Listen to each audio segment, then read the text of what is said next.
Oh, what's up? Whoa, what's going on? Not much. How's my ring light? Your ring light? You're glowing. Do I look like Casey Neistat or no? Oh no, you look like you're part of looks like a yearbook picture from 1980s. Easy. Or what they call those? Where the girls used to go to shots, glamour shots. Yeah, exactly. You're supposed to be able to see Steve here, part of Lightspeed for glamour shots. Yeah, you're supposed to be able to see the ring in my eye. That's the beauty of it. Yeah, I love it. It's pretty dope. Hey, well, it seems like we got an audience here, so that's good. Oh, we got a couple people on. Yeah, we got start from the top here. Sorry, guys, I just got this invite for some reason, just like 20 minutes ago. I just sent it. Come on. I just sent it to you 20 minutes ago. I know. So we got Stephen Poole here, and of course me, and then Hernandez. Sorry, Avani, I guess, and non-fam, Carl, Thomas, the llama, the one and only llama. Let's see. I think it's more than 18 to 24 hours to build it. Oh yeah, dude. It's gonna take this printer is gonna take weeks to build, I think. But we just got this is like literally the last of the parts off of it. Oh, you're going with red. That's nice. Is that proof cement? Yeah, and because I really love this color. Like this color is that's nice. Yeah. It's a PET G, so yeah, they recommend PET G, don't they? Yeah. Wow, that is nice, man. Yeah, I'm addicted. What printer was that on? This is on in the printer box on the Prusa. Nice. Yeah. It's weird, like my iOS camera is lagging a bit. I wonder why. That's fine on this end. Is it? Yep. So don't change anything. Don't mess around with anything. Too late. Let's see if that's better. Oh yeah, that's way better. Okay. Yeah, it's not lagging. At least on my end. Is it lagging on anyone else's? I got a new webcam. This here is a new webcam. It's a 4K with autofocus, so you can see it kind of hunting for focus. Yeah, it's I have a Canon, and it's got ultrasonic lens, and it's got some it's got the ultrasonic lens. It's supposed to be really fast. This is like the Logitech knockoff, the expensive one, like the $200 some Logitech one. Oh, it's Astro Printer. Everything's a question. So this was a expensive camera. Yeah, so this one was $59, and it's kind of like a knockoff, but it's got the 4K and it's got the autofocus, which is the part that I like. And I want to get one of these for the Raspberry Pi camera in the thing because, you know, with that fixed focal length, it feels like I'm always. Do you have Raspberry Pi or no? Yeah, I use it only though for the Octoprint. I don't use it for anything else. Yeah. Do you have a camera on it or no? Yeah, I got the. Oh yeah. Yeah, the Logi. Logitech. Yep. It's a good one. So during the pandemic, those things were like $130, but oh yeah, since we're at the tail end of it, it's not as bad. Yeah. So this is I had to rebuy all of my stuff since some manufacturer decided to fry all my components. But we won't get into that. Yeah. So man, this stuff is so good though. Yeah, those are awesome prints, man. Yeah. Yeah, I've spent a lot of. I mean, I made a speaker one time. I was trying to make the Prusa boombox speaker, and it wasn't going very good. It was a 2-part print, and let's put it this way: I wasted, I think, 6 spools of this trying to get the print to print correctly because it had tons of supports and stuff. And in the end, I ended up printing it in Ad North PLA, but yeah. You were doing the 500, 500, 500, right? Yeah. So, so I, in the process though, I got this this profile for this material like really dialed in. Yeah. So pretty much the Carsa or the Carmine Red Prucement. But you know the downside is it's about $37 a roll. It's not cheap, but it sure looks nice. What kind of a tabletop do you have there for it? So this is hold on, I'll switch over here in a second. I guess that's okay where it's at. So this is this is a they call it a mesh workbench. So the mesh workbench is basically it's just another 30-30 extrusion, and all they sell you is the frame and the feet. So if you want, then you got to kind of find your own like tabletop for it. So I had this piece of glass cut in, I think it came from Illinois actually, and it was $230 for 1/8" tempered glass. Cut and shipped to my door, so really not that bad. But dude, this thing is just like freaking enormous, man.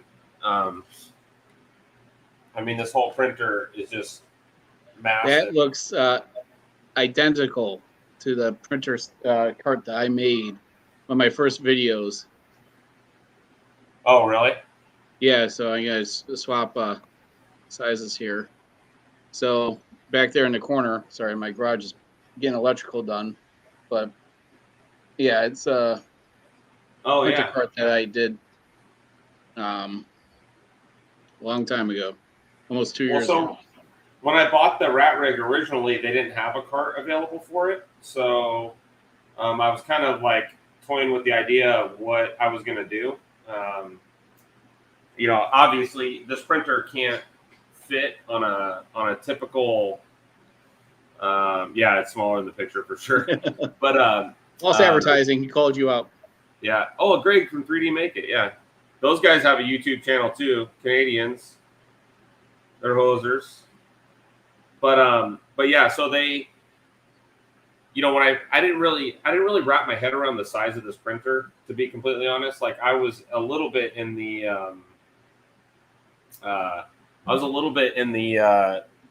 being naive, and I thought, I could probably put it on my desk or whatever. But after I bought the printer, and then I started realizing, like, where the hell am I going to put this thing? Yeah. And so luckily, they came out with these mesh tables. They were only like $150 or something for all the extrusion, all the corner brackets, basically everything but the glass on top.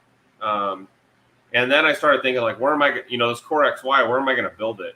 I had, oh my god, scared the crap out of me. But I have to build it on something flat, So,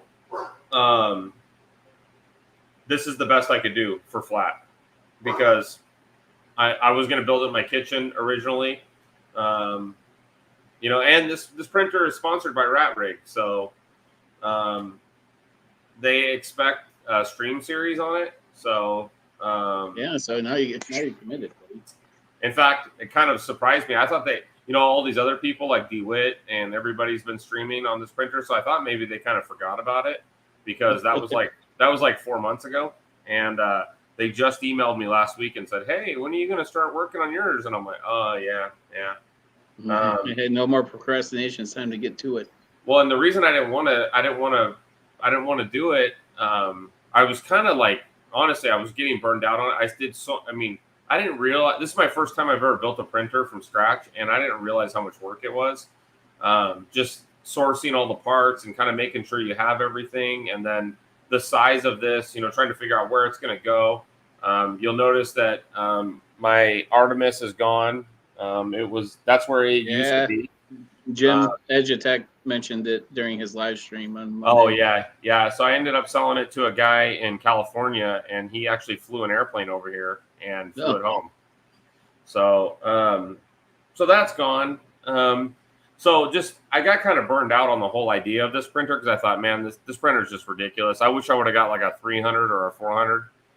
But anyways, here we are. Once you start printing, you'll be, it was worth it. But yeah, it's you're gonna have to send it through one of those windows to get it out of there, though. I know. Well, according to Jason, the guy that helps Tim DeWitt, he says it will go through the doorway, but just barely. So yeah, average 36-inch doorway. You may have to take off the door. Is that how big it is? Yeah. Well, standard inside doors are 36. Let me see. In the U.S. because we're all fat. You know what? I just bought a tape measure, and just like always, I can never find the damn thing. Oh, there it is. Let's see. Hold on, it's in millimeters. You need freedom units, man. You can't be doing that. It has freedom units on the back. So it's 27 and a half inches wide. Okay. Yeah, so this should go through, right? Well, it depends on what. So measure your door, because it's, of course, different doors for if it's an inside door going to where, right? If it's a 36 or smaller. Well, my door is 29 inches on the inside frame, but the door, but it ain't going to go with the door on it, that's for sure. Yeah, like I said, most people have to take the doors off the hinges to get it through. Yeah. And that's Sam Prentice, same thing he had to do. Yeah, I don't know what are their doors like. Are they bigger? They're probably smaller. As I learned from Prusa this week, Prusa sent me a sweatshirt. I love this sweatshirt. This I don't know if you guys can see it. Let me see. I don't know. Karen was like, the extra half inch is so important, Lightspeed. The half inch is all that matters as far as I'm concerned. But Prusa sent me this sweatshirt. Oh, nice. Cool. But it's a 3X. Well, everything shrinks nowadays, so. Well, in Freedom in the dryer a couple times. In Freedom units, I'm only an XL, so I'm surprised at how big. I was like 3X. You got to be. I'm not that fat. Jesus Christ. But I guess in Europe, I'd be considered huge. So I'm gonna turn this around because I can still lift it. Yeah, when I built my extruded workbench for the printer cart, I put a hole in the middle for it because I had no idea how much weight I was going to put on there. Yeah. Get that out of the way. For some reason, it calls for this thing to be put in right now. So this is a wire grommet. Goes through here. Oh, no, I think it goes the other way. Wait, does that make sense? I don't know. I don't have the build up, so let me look up the build instructions. Because Jason with DeWitt, Jason's built it before. I haven't. Yeah. Yeah, that's probably a good idea, actually. I know that where I'm at in the build process is I'm on the...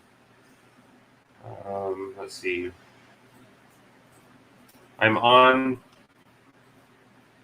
the Y in stop. Build guide. Let's see. This is the V-Core 3. Yeah. And you are at, you just have the, you have the frame assembled with the back panel. Actually, I'm on step 16. So 16. Yeah, of the frame assembly. So let me grab. Oh, frame assembly. Okay. Like Let me I don't grab see the- that many steps. I'll grab the parts real quick. All right. Let me. I'll share my screen so we can go through it.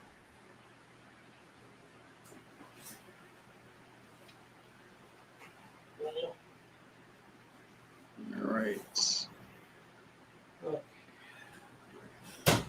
out.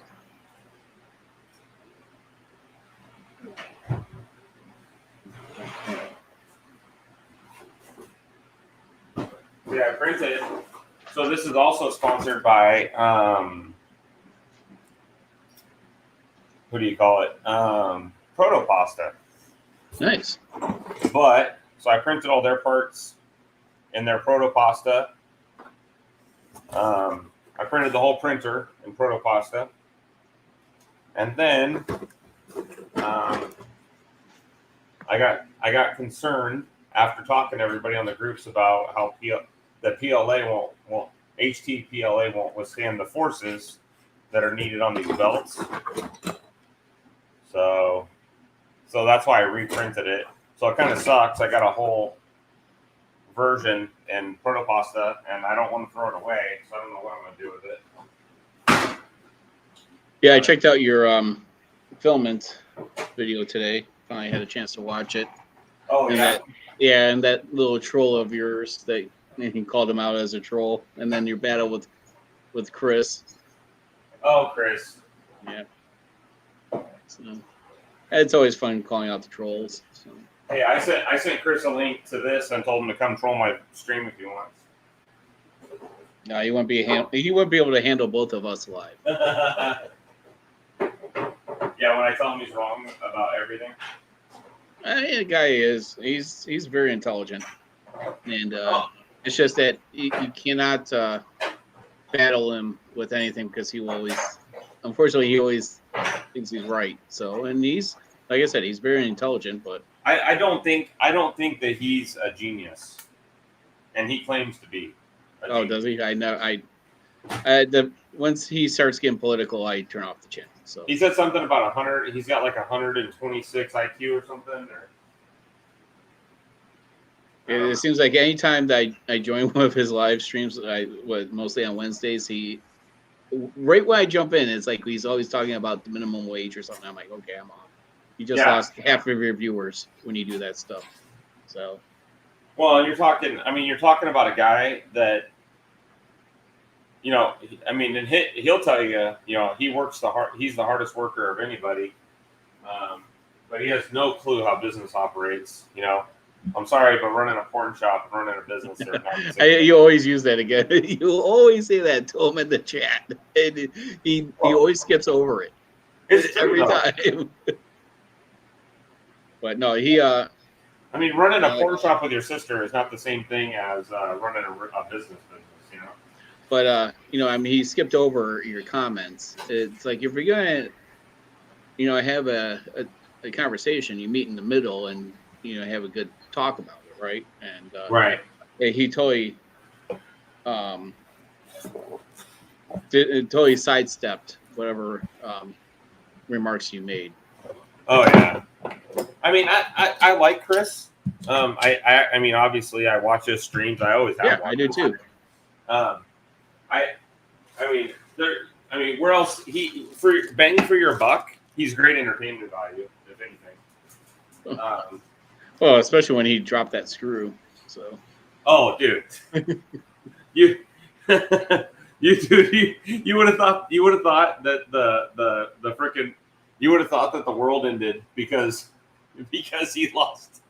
He goes like this, like you hear like this, you hear, God damn it! God damn it! And he just starts fucking freaking out, and I'm like, dude, bro, just get down on your knee, and do it. And he goes, yeah, you can get down on your knee, but yeah, I get down on my knee, I may not get back up. That's what he said. He goes, if I get down on my knee, I may not get back up.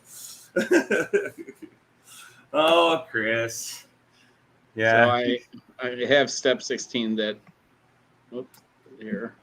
Okay. Well, I'm trying to. I'm trying to show. Let's see if we can. Let's see. Come on, wiggle worm. Don't fall over. Well, if John Mack here, would be very interested in that shot. So yeah. There's my top-down shot. There's a duet board. This is the bag of hardware here. Oh, that's ridiculous, man. Yeah. It reminds me of building RC cars back in the day. What I'm trying to find right now is the Y-in stop that they spoke of. I have everything pretty organized, really, but I got fans, I got power supplies, I got a panel due. This is courtesy of Phyllis Reuter. You know, pretty much all I bought for this was I bought the electronics for it. I got a Raspberry Pi that will run Duet Pi when we get to that. So that's the 4B. That is the Duet Pi 4. And yeah, I'm trying to find. I mean, I give RatRig a lot of credit in the fact. So this is like their electronics box. This is all the electronics that comes with it. That's it. Yeah. So there's some fans in here, and there's the in-stop that we need, and some random hardware. I don't know what that's for, and a stepper motor or something. So, yeah, dude. Tim at DeWitt, dude. Stallion, man. I was surprised at how well he's doing building that, because it is just a daunting process. Yeah, I've been asked many times if I'm going to get it. I'm like, I don't have a need for another printer right now, considering I have 16 of them. So, in my mind, I was kind of like of the mind, like if I could get rid of my Artemis, that this would be cool. You know, this would be cool to have. Yeah, I mean, I'll be giving some of them away, and finally got a hold of an electrician today. Oh yeah. Yeah, because it's like, I'm like, he's like, what's the timeline? I said, I just want it done before snowfall, but I want to get it done. What are you trying to do? Oh, let me hijack the camera here. Yeah, go ahead. So, thanks to the daughter over here. You're gonna be on camera real quick. It's like, why? Well, there's the other dog right here too. There's Maddie for Maddie's Craft Corner in her corner. Hi, Maddie. And that's Oreo. That's Yep, and that's Oreo, the other dog. Oreo. So she, yeah, it's a mess in here right now. But it looks worse on camera, but it is an organized mess. Because over here, there used to be shelving, and all that shelving was taken down. And basically what's behind me that everyone sees is going to be all along this wall here. And I'm going to get a 100 amp sub panel put in here. And so I will be able to run the CNC plasma cutter that I ordered, as well as almost anything I want. But it needs to get done soon, very soon. That's good. But so the background that everyone sees here has the slat wall, and it's pretty neatly organized. Put the camera back over here. That is going to be repeated along the whole garage. Wow. Yeah, so that's basically the style I'm going for. Is it pretty warm out there right now, or? It's still in the 60s, and during the day it's 70s. So you guys are having pretty good weather then. Yeah, it's been a very good fall so far. Yeah, that's good. It's raining here today. Yeah, you guys need it. Huh? You guys need it. The West Coast needs it really, or the East Coast needs it really bad. But yeah, right now I'm just working on the laser engraver. So I'm trying to find. I think these are the M5 screws. That's another thing I need to get is one of those screw sorters. It's also an ice cube tray. Whoops. jog door. That's a good idea. Yeah, so in RC cars, when I built these above me, that we used to just use ice cube trays. But the thing is, that's for bags that are smaller, don't have as many parts in them. Yeah. When you have bags that have a ton of parts, that's when you just keep them in the Ziplocs. Well, this is part of the problem here is like, dude, there's so many like little baggies. So, oh, I found the M3x2 just by luck. So that's good. And then we need M5x12. Yeah, Stephen Poole, and to me it looks like fun. I wouldn't be able to sleep, or it wouldn't. I wouldn't be able to stop except for sleep until it was printing. So that is definitely how I am too, John. Like I am super hyper focused on it. Like I just have to tell myself, like, you gotta relax, right? Like how Tim built his, like, is very concerning to me. Yeah, the RC cars above here, normally that would be a 2-day project. I would get it done. I wouldn't go to sleep until they were built. Now all these RC cars, except for some Tamiya kits, are all pre-made, or RTR, ready to run. Yeah. So, yeah, they didn't have those when I was buying them. I used to be way into RC cars. My thing was I was way into gas powered ones. That was my favorite. Yeah. I used to have electric. They called them Legends cars. Yeah, the Legends series. Yeah, so we had like a little racetrack where I lived, a sticky track, and we'd race the Legends on that. Yeah, those were the Tamiya Legends, right? Yes, I think so. Actually, I don't know. Yeah, because Legends series is when they keep on reintroducing the cars, so they. Yeah, I mean, Like these are all original. That the red one behind me is I've had, go back, and that one. You know, I let a guy. Yeah, I had a ready to run T-Max. No, yeah, those are nice. I gave it to my friend. He had some parts. He was going to try to fix it for me, and then I kind of lost interest and let him have it. So. Yeah, that red one that I have on camera right there is the original Cloudbuster from 1989. Jesus, really? Yeah, I've had it for that long. Yes, I'm old, as my daughter just said. But how old are you? You're not that old. I think I'm as old as you. How old are you? Take a guess. 45? 47. 47. Okay, I'm 44. So. Yeah. So. Okay, so I forgot that these are the screws I've been using this whole time are M5s, and I'm just an idiot. So there's that. So I have the M5 screw, so I didn't need to go through all that. So let's see.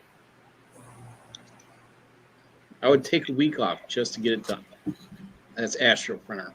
Yeah, well, that's usually the way I am too. I'll tell you, building that frame took quite a bit longer than actually, I'll take that back. Unpacking everything took a really long time.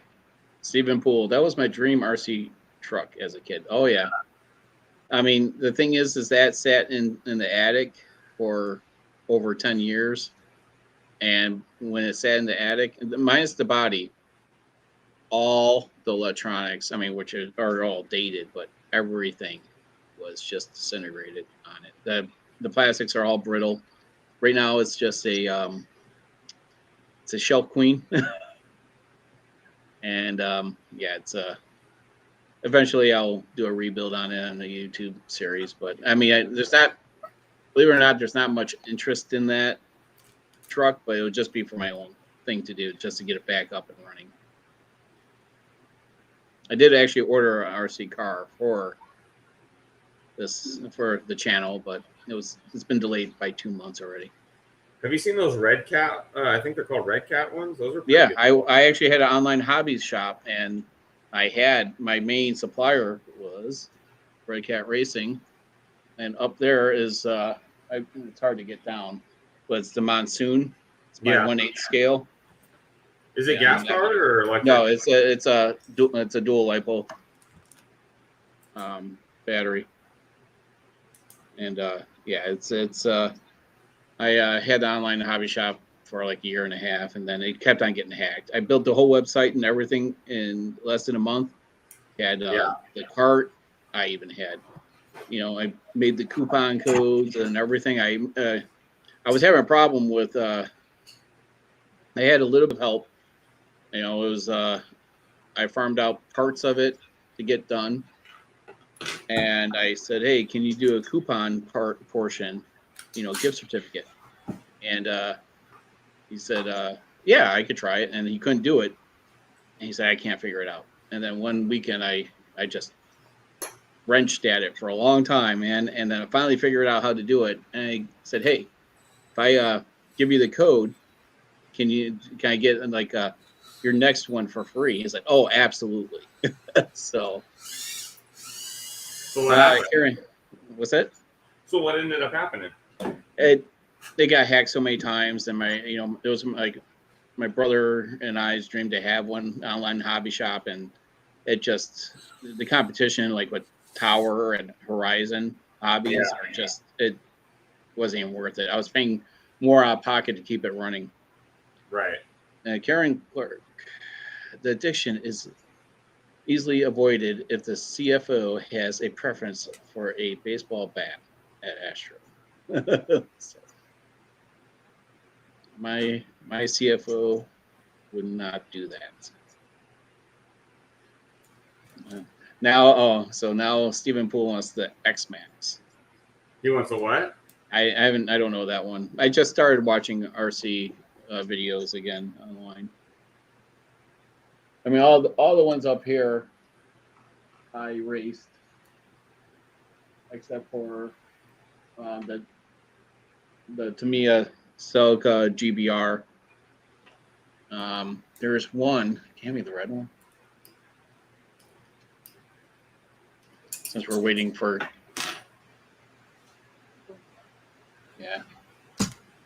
So this is. I'll show one of a really old one.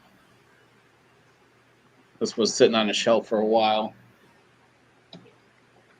For about 17 years and didn't get moved.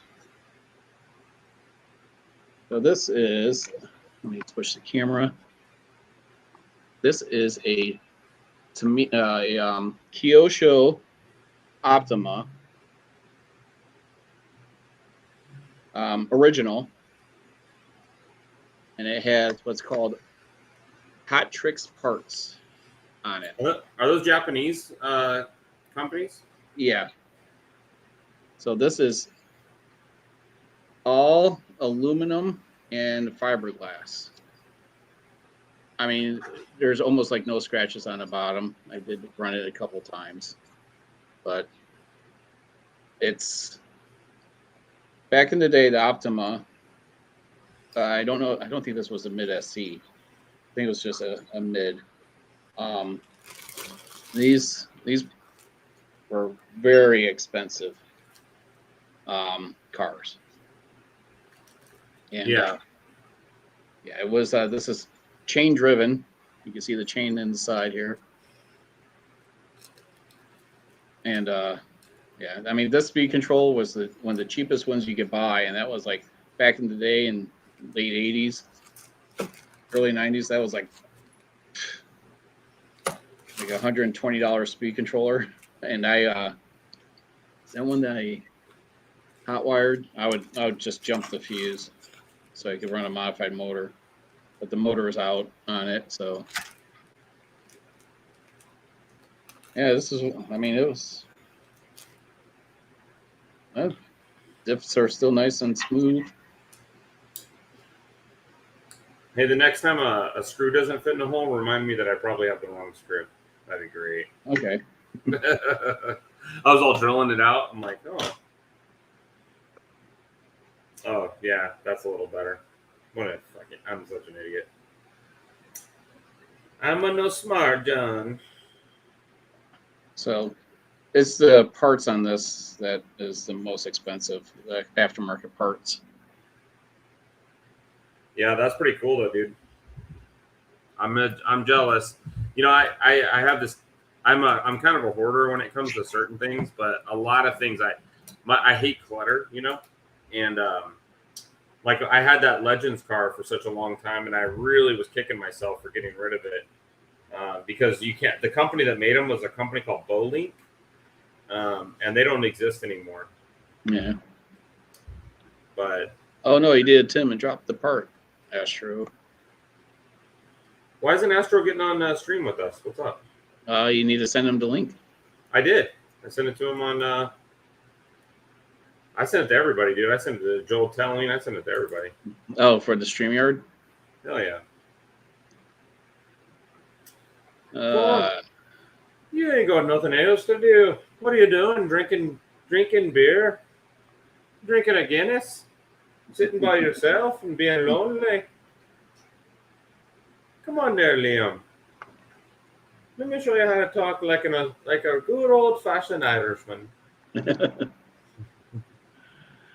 Come on, Liam. It'll be all right. I turn it into an Australian at some point. Yeah, okay. Stephen, that car is, I would say it's at least 30 years old. That's crazy. You keep stuff like that. Well, and the thing is I had only a one-bedroom. I rented a room from some guy's house when I was 18, and I still managed to hold on to a few things. And the RC cars were, I had like 3 of them back then. I also bought ones that were off of people that were no longer in the hobby. Yeah. I used to have a good amount of them. I ain't gonna lie. I had probably more. And that's the thing is I have a tendency, and I think probably a lot of us that are in this hobby do. But I have this tendency, like if I get into something, like I go all in, like all in, crazy all in. Mm-hmm. Well, I know how that is. Before this, I was way into drones, so I had a bunch of drones, and I don't mean like I never got into like the FPV, like goggle racing stuff. But I did get into, like, I had a bunch of DJI drones, and well, I was watching some of your old videos. Yeah, and you actually got a lot of views on them until Astro Printer shows up, and then just messes it up. Yeah, exactly. Howdy. Oh, is that who I think it is? Yeah, he's got a different camera view. Your Irish accent is about as bad as Tom Cruise's one in Far and Away. I know my Irish accent's about as good as I know my Irish accent's pretty good. But I live with a Mexican, so it's okay. I live with a Mexican, so I roll my R's. Can't help it. No, you can keep thinking that. It's okay. It's okay there, Liam. Well, Liam, thanks for coming on. I was starting to get a complex. Like, I'm starting to feel like you don't like me. They don't like me making fun of me. You're my. Well, I was going to call you my translator, but most of the time you're parroting what I say, so I'll just call you my parrot instead. yeah. You can call me whatever you want, Liam. It's okay. As long as it's not too early in the morning, you don't give a damn, right? Yeah, that's right. There's I have a lot of flaws, but hurting my feelings isn't one of them usually. So. Yeah. I've always said that if you ever work in IT jobs and so on, you need to come into the job and leave your feelings outside in the car because they don't pay well in IT jobs. Yeah. That's my background. So. What, in IT? Yeah. Oh, so got M3030 M5T nuts. Good Lord. What'll be so satisfying is when this pile is really small. It's gonna be awesome. That's a 2020, and nope, that's the wrong one. So, what other hobbies do you have, Liam? I do CNC maker stuff. I know you do laser stuff too, right? I do lasers. I have a couple of lasers. I have a CO2 laser. I have a couple of diodes. I have CNC. I have pile of different printers. I really like IDEX machines. I'm into astronomy. I do planetariums for one of the local colleges. I'm one of their presenters. for the planetarium shows. I do outreach for NASA. You do what? I'm involved in a lot. What do you do for NASA? I'm a solar system ambassador for NASA, so I do community outreach for them. Oh, I see. That's cool. Yeah. So you're big into space, obviously. Yeah, and I'm also an ambassador for the Vatican Observatory as well. What does that mean? What do you mean, ambassador? Again, I'm a community outreach for them. Are you a big? You're a big SpaceX fan, right? Well, space, anything to do with space. Not, I like SpaceX for what he's doing. Yeah. But if it's space related or astronomy or physics related, I'm into it. I'm a science nerd. Yeah. Yeah, I mean, I am too. I don't like science fiction, but I like science. So I'm both. I like science fiction. I like the sci-fi. Like I'm a big Trekkie and Star Wars fan and stuff, but I'm not into all of these. This all kind of like all this manga stuff and so on. I'm not in. That doesn't do anything for me. yeah. But, So and I'm not a TV watcher or anything. And by the way, you were giving out your ages. You're all younger. Both of you are younger than I am. So, how old are you? 51. I just broke my printed part. God damn it! I barely touched it. Yeah, when you hear the click, you stop. Yeah. Apparently, it's just a wire grommet. It doesn't mean anything. And then now we're gonna do the. How many parts did Tim have to reprint? He had to reprint a couple, didn't he? Did he? He cracked. Well, that makes me feel a little bit better. I think he cracked a few. Yeah, at first, till he learned. Once you heard it, when you start getting tight, you slow down. The first click you hear, you stop. That means you're starting to affect the inner supports. Yeah, Tim broke one on his first stream. It says right here. Attach the line. Okay. Do not over tighten.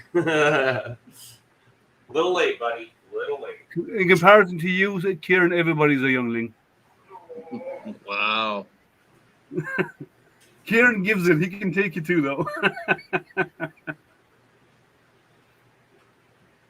So this goes. See, unlike Tim's got one of those fancy, like Lazy Susan things. So I don't have one of those.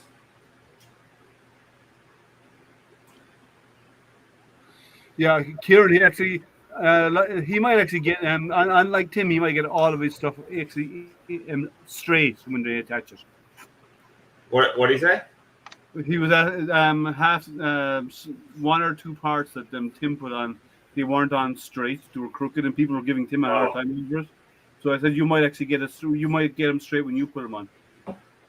I'll tell you, when you see this thing in person, you really start to impress. Like it's freaking stupid how big it is.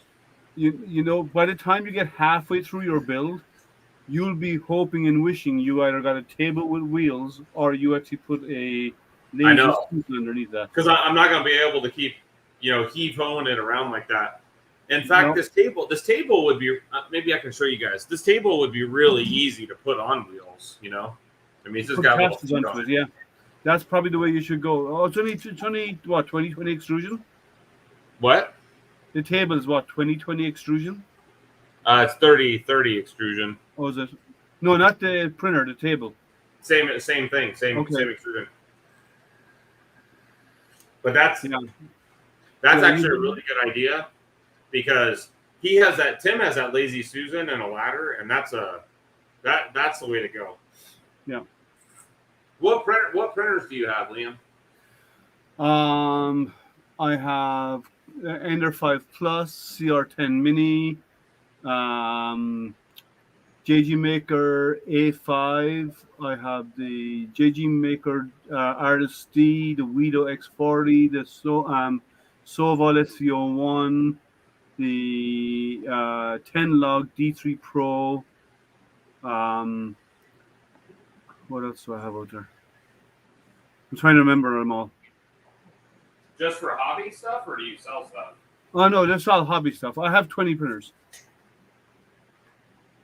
I thought you sold stuff too, don't you? Well, there's a small bit. Like I don't sell anything from my printer that I make on my printers. A lot of time I use printers for stuff that I do for charity. Like my printers have been busy recently with the Toys for Tots stuff. Prior to that, I was busy doing stuff for COVID for the hospitals, and then I've done stuff for the blind. That stuff that I've designed for the blind. And what else? I've made it like I've done a small bit of some work on with my CO2 laser that's made me a little bit of money, but that's about it. Most of it's what I do, and even then, what I do get out of that, it goes back into buying materials for stuff that I do for the charities. Whoa. Hey, Jerry. So I've been dreading squaring this frame up. I've been fucking seriously dreading it. Yeah, that thing, this crisscross is tits. It's dead on the money. I took a lot of time when I built this because, you know, some of these cuts on the end of these I've never built a printer before like this. Oh, okay. So I've done some research, right? And I realized that probably the biggest challenge of these is like the extrusions are not cut evenly, right? Yeah, the ends have to be after 90 degrees. Yeah. Yeah. So I took a square, and when I built this on the glass, I built everything on the glass. But even if it made a gap on the end, I made sure it was square to each other. But so it's square this way, which is good. Now, yeah, but keep moving it like that; it won't stay square for long. I know. Yeah, my printer card's 4040 extruded aluminum. Well, I was just sitting here bragging about how square this is. Now watch this measurement. This measurement's gonna be off by 4 inches. Yeah, that has to be really true. Well, it has to be reasonably true. That's for sure. What to make the build easier to get those square, there should be 90 degrees L brackets that go on the inside of the connectors. It does. It has that. Of the extruders that would pull it in alignment. Yeah. So I mean, I think they did that for the most part. It's pretty damn close for sure.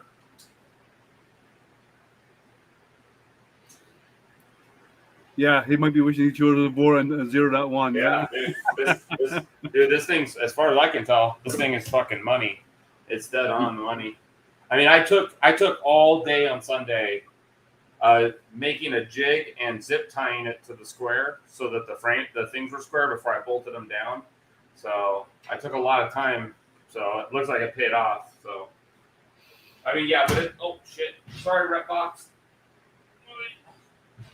Where we're going, we don't need rep boxes anymore because we're going to use 10 kg spools. Yeah, to do a print on that, what you'll need is a 10 kilo spool hanging from the ceiling. That's what I got. I got 10 kg spool. You got to see the spool holder I built for it. It's pretty awesome. I think I saw it. Yeah. Yeah. So this is, so these ones have the corner brackets. No, but I mean one on the inside of the extrusion. Yeah, like that. Oh, there. Yeah, exactly. Yeah, so it has it here, and here, and then here. It has lots of them there. Yeah, that forced it to be straight. Yeah. But here they have one outside on all axes here, so I think it's okay.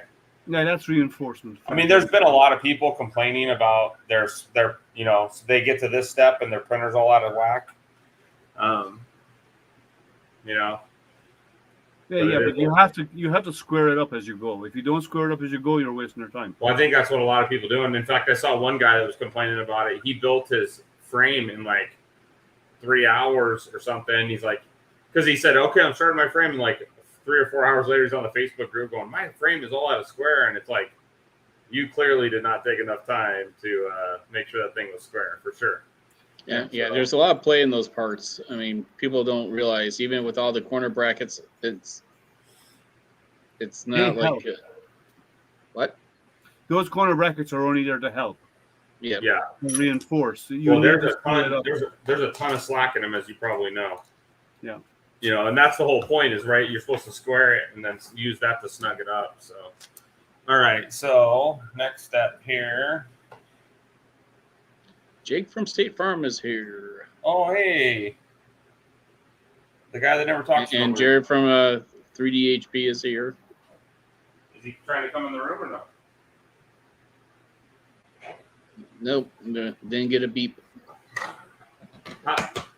Matt, how's your Voron going, buddy? Do better.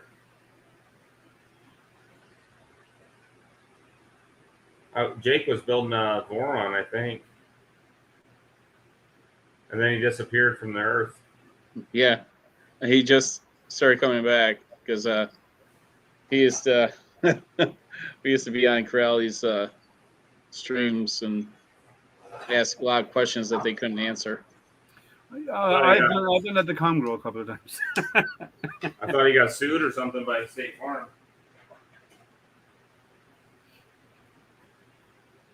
All right, so now we need 2 of these. Dude, the print quality on these, whoa. It's nice. Yeah, it is nice.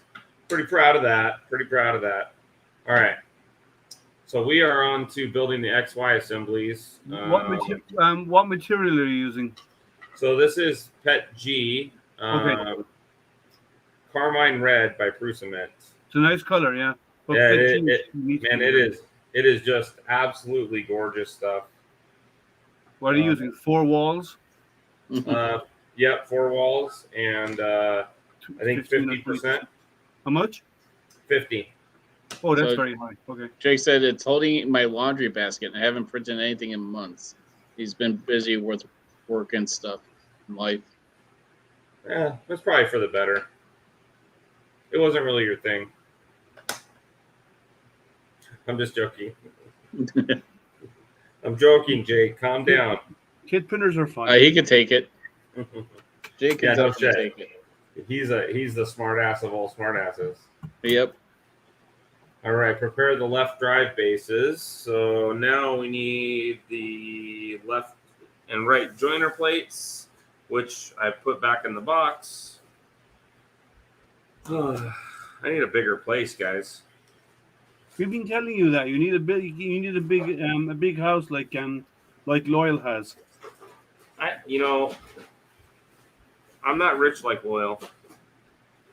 Although I know where Loyal lives, and that's where my family's from is over there, and you can get some pretty beautiful country for pretty cheap prices over there.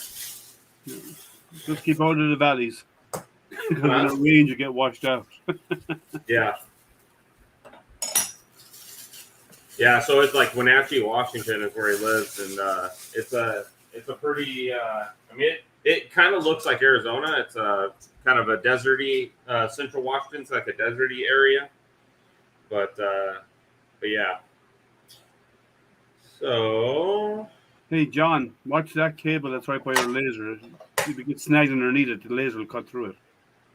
So if it snags under being that far, no then. It just looks like it's sorry. From the point of view, it looked like it was dragging behind it. Sorry. No, it definitely has this laser definitely has an issue with cable management though. It's pretty bad. What are you printing right now? I'm actually printing on top of a cracker. Oh, really? Yep. What are you doing? I was saying, does Polly want one? Are you working on a new video or no? What's that? Are you working on new videos or no? Yeah. I did this lace board. It'll be part of the video. I did that yesterday. It took me a good portion of the other day to get it all lined up. That's why I discovered it's not exactly 400 by 400 print surface. Because on which printer? This laser engraver, Congo Z1. It's off by about 6 millimeters on both on the X and Y. So because my grid didn't line up. All right, so here we go with the. It's more for reference and having a surface to just help guide and everything. Yep. So does that match the way the grid is set up in your Lightburn? Pretty much. Because you can set a grid in Lightburn, like in the distance between each section of the grid of whatever millimeters, 5 or 10, and then you can get it to lock to that grid when you move a piece on the work surface, like in the UI, and then you just need to drop it in the same spot there if it matches it, so they will always line up. Yeah, I have my origin set on here as well. But yeah, you could do 2 reference spots or whatever so that everything's lined up. Yeah. Yeah, Jake said he could take it. I knew he could. Why are you not printing, Jake? What's up with that? He said work in life. Yeah, you were a lot funner when you had no job. Let me tell you. I remember the good old days when you were on every single stream. You were the non-fan back in the day. You were the old school non-fan. Yeah, non-times everywhere.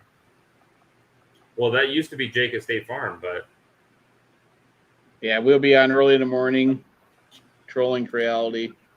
Every stream, man. Sure, I get on Creality and Sobal streams at 5 a.m. in the morning. Yeah, I've been on a few of them. I used to get on. I forget who the guy was in the UK. He had a Carl. He used to do the UK mystery boxes. That guy. No. God, I can't remember his name. But he streamed every day in the morning. It was printing like crazy, and then he just like one day he said like, guys, I got to take a break. And then it's kind of like, do you guys ever watch Country 3D? You guys ever watch that guy? I've watched him a few times. Yeah, so he's like, there's like a whole generation, right? Like, he's gone now. I mean, he has no interest in doing anything. I mean, he's just not doing 3D printing videos anymore. That's for sure. So, I mean, it's kind of sad. People get burned out, though, man. Well, I got 2 printers, and then I'm done for the rest of the year with anything 3D printing related. Oh, I have a couple coming in. Well, I was told I have a couple coming in. If they actually deliver, it's a different story. But I have at least one more resin coming in between now and the end of the year. I see. Yeah, non-fan is lurking. Just gave the smiley face with the tongue sticking out. And Jake said he'll come on the video soon. So. Yeah, we'll see. Well, I have a feeling, building a printer like this, he built a Voron, and it's kind of like the last you see of people, right? Because it's a daunting thing, man. I'm still hoping that 700 cube will come in. I was told they're still developing it, but I'm kind of hoping it'll come before the year is out. Oh, the what? A 700 cube. Cube what? COREXY? I don't know if it's COREXY or not. I just From know who? From a company called MakerPie. Oh yeah, I heard you talking about that. Yeah, it's in development. I've seen it, the framing and so on of them. They also have there's a couple of others like they're coming out. Like COREXY have a 500. I don't know. I don't know if it's a. I think that might be a bed slinger. I'm not sure. They have a 500 cube or 500 by 600. But 5 by 5 by 6 is what they have as well.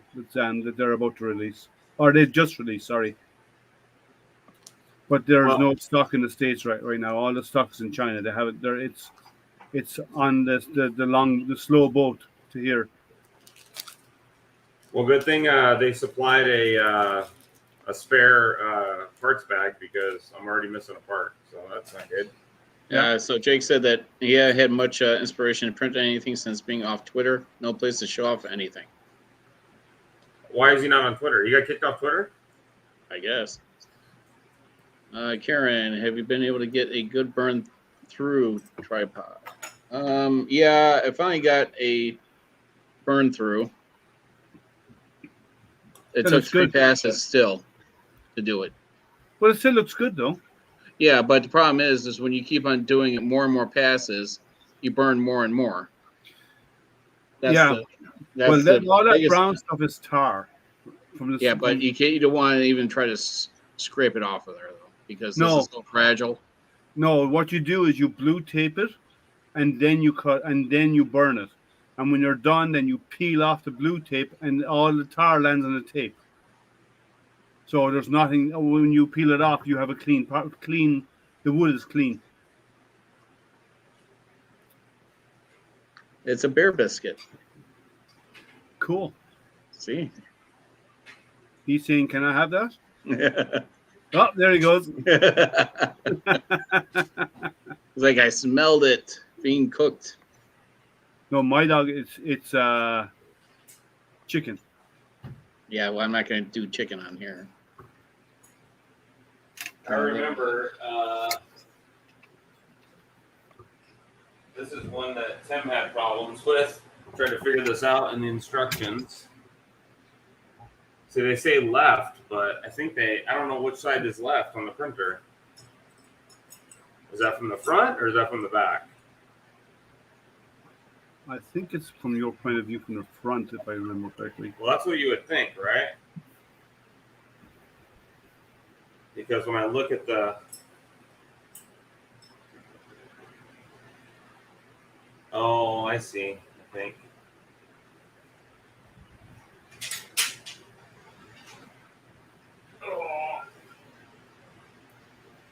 We're going to get a workout and a half moving nothing around all that. Good. I'm already sick of it.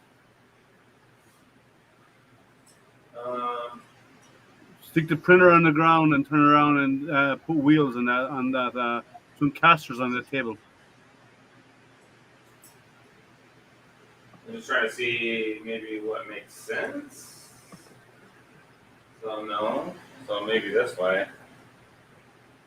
Yeah, Llama's blue tape cure for everything. That don't make sense either.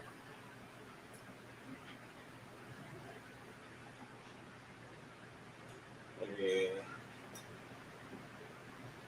like this. Oh, you guys can't see. Sorry.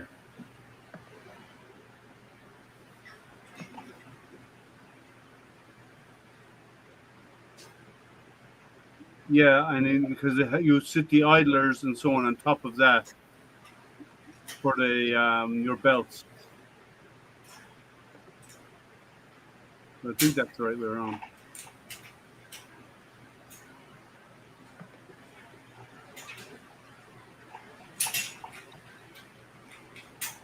Oh no. Oh, come on. Wrench. Oh.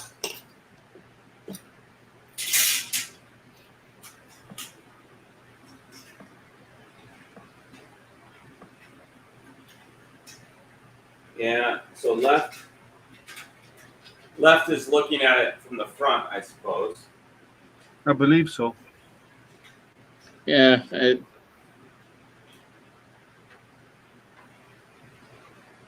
let's see. They have a pretty good video on YouTube of building this printer.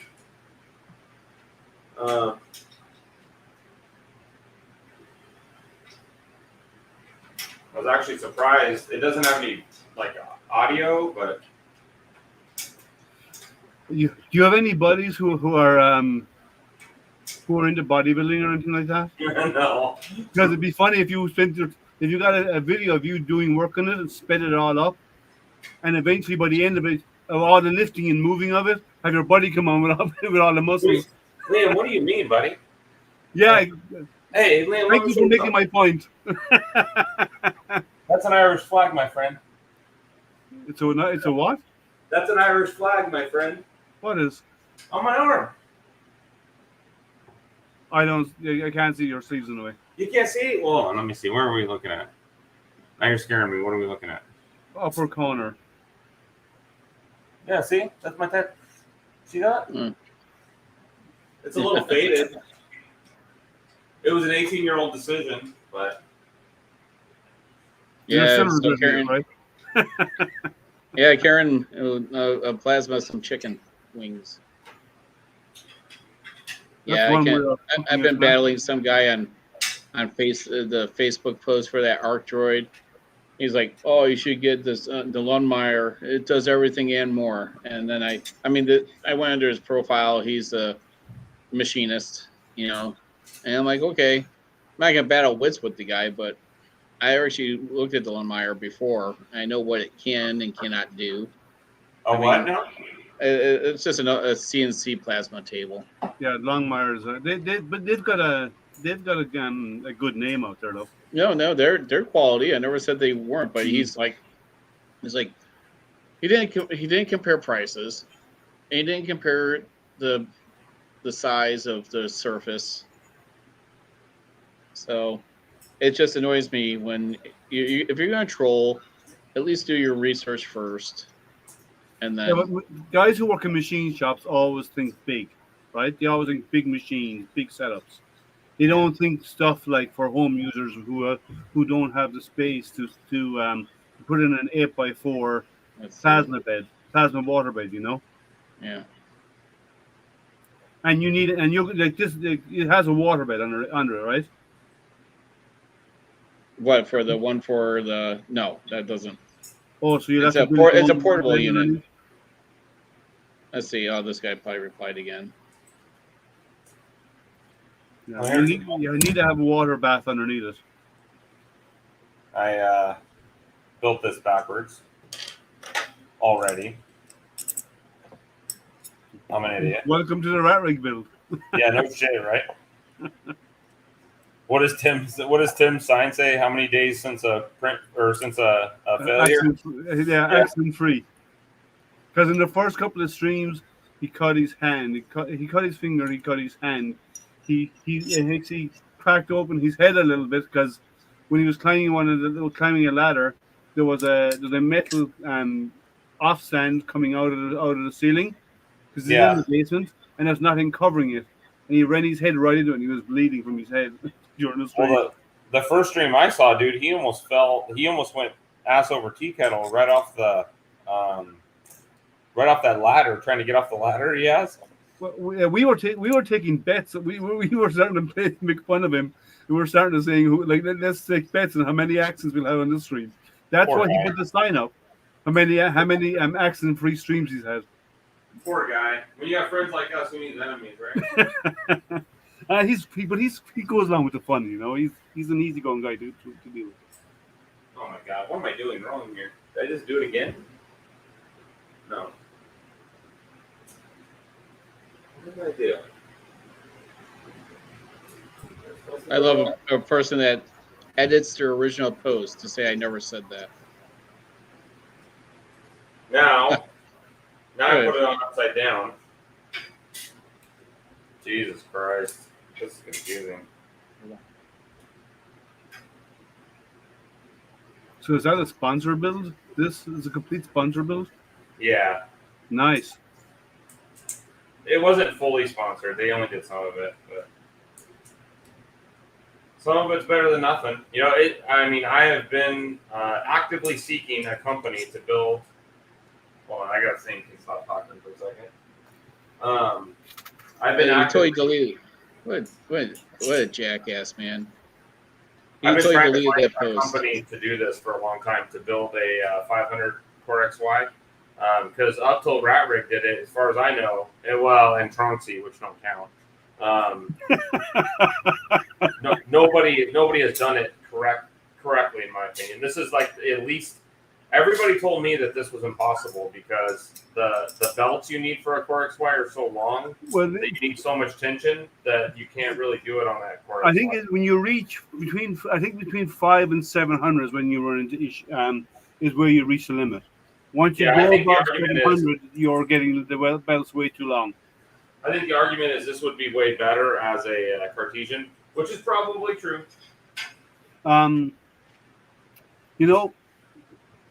There's if you want to go above, let's say 700 or so, you'd want to be looking at not using belts at all and actually using screw drives for your axes. That's a good, I see 3D in Ohio. They have a big printer that they've built, and that looks great, John. Oh my God, what am I doing? On a cracker. That the guy said, I never said that. And then he deleted the post because I read the post and I comment basically when I reply back onto someone's post, it's almost like answering each question, right? Yeah. And the guy totally deleted it. Someone's lurking. What are you talking about? Well, the Arctroid. This guy is saying that I should have gotten a Langmuir or whatever the brand is. Yeah. And first off, he said for the Langmuir could do more, and it's half the price. And I'm like, no, it's not. And then, and so I put down, oh, it can do way more. Now I'm interested. Just thought the Langmuir was a table with an X and Y stepper motors, extrusions, and a control board.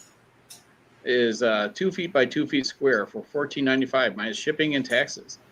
That's hardly half the price that you're claiming. I don't see a user interface or the trace function. What exactly does the Langmuir do more than the Arctroid than a slightly smaller cutting area? And he couldn't answer that. He just... What was that, on Twitter or something? It's on Facebook. He said they were $1,200 when I bought mine. Mine is the trace feature, which is just a lazy way to do anything CNC related. It does everything this machine does and way cheaper and way bigger. I'm like, okay, here we go. Lazy way. Well, for us noobs, learning how to do CNC is a nice feature. So it has a user interface that doesn't require a computer plug-in. Not everyone has experience like you, which is true. You know, you said that the Langmuir has way more features, still waiting, way cheaper. Not for the price I backed mine for. We are about we're talking about $405 difference in comparison to the Crossfire Warrior, not including taxes because I didn't pay taxes. You're acting like the Langmuir is so much bigger in comparison to Arctroid and the Langmuir. The Langmuir is 25 by 23. The Arctroid is 26 by 15. Yes, way bigger. If you can go with the Crossfire Pro that starts at 27.45. John, have you seen the Shaper Origin? I might have. It looks like a handheld router. So, oh yeah. And it's on a big board. On top, yeah. And it builds a map of the workbench, and you guide it around by hand. Mm-hmm. And because of the way the head moves on it, it can adjust to correct for mistakes you're making in its movement to get precise cutting. It's a cool idea for anybody who's doing detailed work and doesn't have the space for a CNC. It's an ideal solution for desktop stuff, isn't it?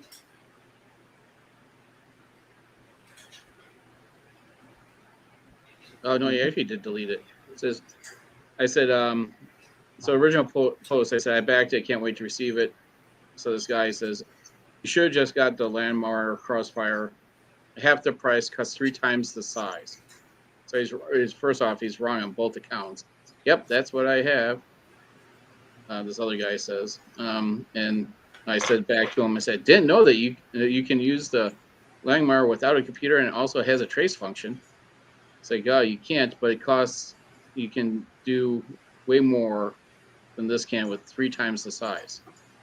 It's not 3 times the size. It's literally a few inches is on one axis, and it's just amazing how these idiots just keep on going with this narrative that the facts are on both websites. Yeah. Some people just like to argue. Oh yeah. I'm one of them, but yeah. But we'd never say about that to your face. Oops, wait, I just did. Yeah, my followers keep going up on Twitter, I guess. That's my indication when I get exiled from the community for being a righty, which has almost happened a few times already. What? Exile? Oh, misplaced jokes, bad political, or everybody sees as a bad political statements. Yeah. Well, I'm not going to get into the political discussion because that's just a mess in this country. I'm curious about your political point of view of the United States, though. They're all idiots because they're politicians. That's, nope, not on this stream. Don't lose half your audience. I was going to tell a joke. Stop. I was going to tell a joke, and the joke. I'm stopping Steven. Oh yeah. Okay. No, don't do that to yourself. All right. Go ahead, Liam. You can tell one joke. Okay, the joke is what do you call how do you stop a politician from drowning? Take your foot off his head. Yeah, they're all idiots. For lawyers too. They're all idiots, like you said. We're all doomed. We can take Neri's point of view on it. Eat them. Chris can get very. Oh yeah, he's massively political, dude. Yeah. What's funny though is I can't really tell when he goes that way. I actually tune out. Do you? Yeah. I enjoy it because his opinion changes like a lot. So like it kind of depends on his mood. One day he'll be leaning one way, the other. So I like Chris's streams. I like his streams. He's funny and stuff. Yeah. But once he goes down that route, I kind of switch off. I don't entertain that those type of conversations. It's not interesting for me. Yeah. No. Did you see his Twitter post the other day? No. He took a picture there like the morning, the sun coming through his window, Yeah. And there's just shitloads of dust, right? You can like when the sun shines, you can see all the stuff in the air, Yeah. And there's just tons of dust, right? And he takes a video and he goes, "Wow, so beautiful. I mean, I know it's just dust in the air, hey, Jerry. and it's so beautiful." And I'm like, Chris, get a vacuum cleaner, dude, for shit's sake. It's You didn't like that. No. It's like when you see like a cat turd on the floor. Oh my god, it's like artwork. Oh my god, it's so beautiful. It's like, dude. Oh, wait a minute. I'm on camera already. Yeah. I thought I was still in the green room. Nope. Oops, sorry. Jerry, what's up? No, I thought I was still in the green room. I didn't mean to do that. Do what? I didn't nothing. A hand gesture where I cranked something up. I'm sorry. But yeah, he's basically pointing out the fact how dirty his house is, and I'm like, dude, oh god. And he goes, I live in the desert. It's dusty here. I'm like, dude, I live in the desert too. I don't know what you're talking about, but Jesus Christ. Jerry lives in the desert as well. Yeah, I mean our house. I don't see dust flying through the air. I can tell you that. All right, so A few years back, I would go in my computer room, close the door, open up the window, drag in my air compressor hose. I'd blow out my computer, blow out the room, and blow it out the window. I mean, there is more dust here than, like, say, when I lived in Washington, for sure. But there they had pollen. 3D printing. They had different types. It was pollen there, right? So, I mean, the point is you got to clean, Yeah. Hey, Nerd Girl. We're all doing well. We're just here keeping Lightspeed occupied. Who was that? Nerd Girls 3D Printing just said hi, and that's how everyone's doing. Oh. Who's running chat? Tripod? Yep. Yep. Okay. So, yeah, we're getting ready to get our first printed part. We're getting ready to put some printed parts on here, Liam. Oh, look at that. Man. We need to work on that accent, man. Big time. I think my accent's as good as anybody's. You You sound a little bit like you're from Cork. I do a little bit of Liam Neeson with a little bit of Lucky Charms. Well, Liam Neeson is actually from Cork. That's probably where the singing comes from, because the people in Cork don't talk; they sing. My family is from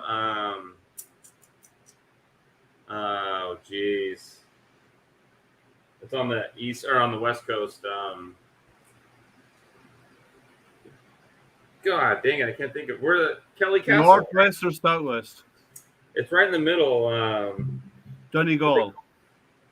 Galway, right? Galway. Okay. Yeah. Okay. Kelly Castle. Galway's a nice area. That's my last name. Yeah. Do you know whereabouts in Galway? Do you know about it? Where in Galway? I don't. I went to the castle in like 2001 and got like, you know, the typical tourist shit, you know. I went to the Cliffs of Moher. I went to Limerick City. That's right. It was awesome there. That place, honest to God, was one of the best places I've ever been to in my life. That's where I'm from. I'm from Limerick. Yeah. Oh, you are? Yeah. Yeah, so I went to like King John's Castle and the St. Mary's church there, right? Yeah, that's the Protestant church there, yeah. Yeah, where they have like all the tombs and stuff. Man, it was so cool, dude. And the people there are just so nice to everybody. I was blown away how nice everybody was. I had a problem with my spawn head. What? I'm not going to touch that one. My spawn head I got here. Right. I printed that at 500%. Well, when I changed colors from pink to this other color in Yosu filament, it had an obvious crack running all the way around it. So I just used some body filler, some putty. I figured I'll just, sand over it and then I'll paint it. Well, I had it sitting on my dryer today, and I walked out in the garage and I bumped it with my elbow, and it went on the floor, and here's what happened. Oh, no. Anyway, so it's separated right there, so now I got to glue it together and properly fix it. Are you making that for somebody, Jerry, or? For me. So when I changed colors, it didn't properly bond. Well, because of silks, Jerry. Spot putty didn't fix it. Yeah, but silks are like that. The layer adhesion and silks are not great. Yeah. So it bounced on the floor. It didn't break the print. It just popped it apart. So yeah. You probably had a bit of an under extrusion in that layer, and that's where it separated. Oh, so now I got it properly. I'll just glue it back together with my 2P10. Super glue one side, spray the other side, and whatever, fix it. Hey, Nab Cube, it's not a V-Core. It's a RatRig he's building. Yeah. The V-Core is not as big as this. This is a 500 by 500 by 500 cube. No, this is a V-Core 500.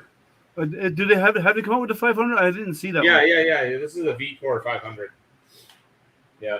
So he's right. There's a V-Core 300 and a V-Core 400 and a 500. Yeah, I saw it up to 4. I didn't see the 500. What's really cool is they're building kits for like people. Like there's a guy on the forums that has they got a 500 by 500 by 1000 millimeter. Ooh. Yeah, think of the lead screws on that bad boy. Yeah. So 1000 is your Z-axis. Right. Yeah, exactly. Yeah. Yeah. But I say IC3D have a I think it's a 700 by 700 by 1 meter. But it's an IDEX, but it's all driven by it's all screws. There's no belts on it. Right. It's all heavy duty ball screws. What they're driven it by. I gotta cut the belt too. Right now. Yeah. By the way, Nerd Girl's asking what board are you going to put on it? Duet 3. Duet 3. Okay. Yeah. Yes, sir.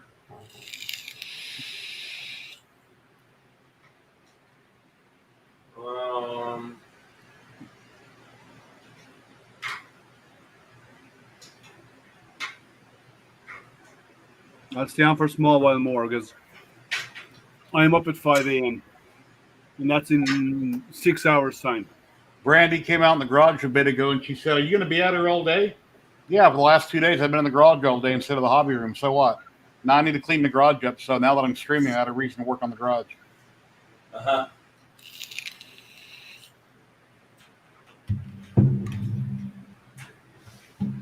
Yeah, I couldn't believe she sat on the street for 5 hours the other day. Shocked me.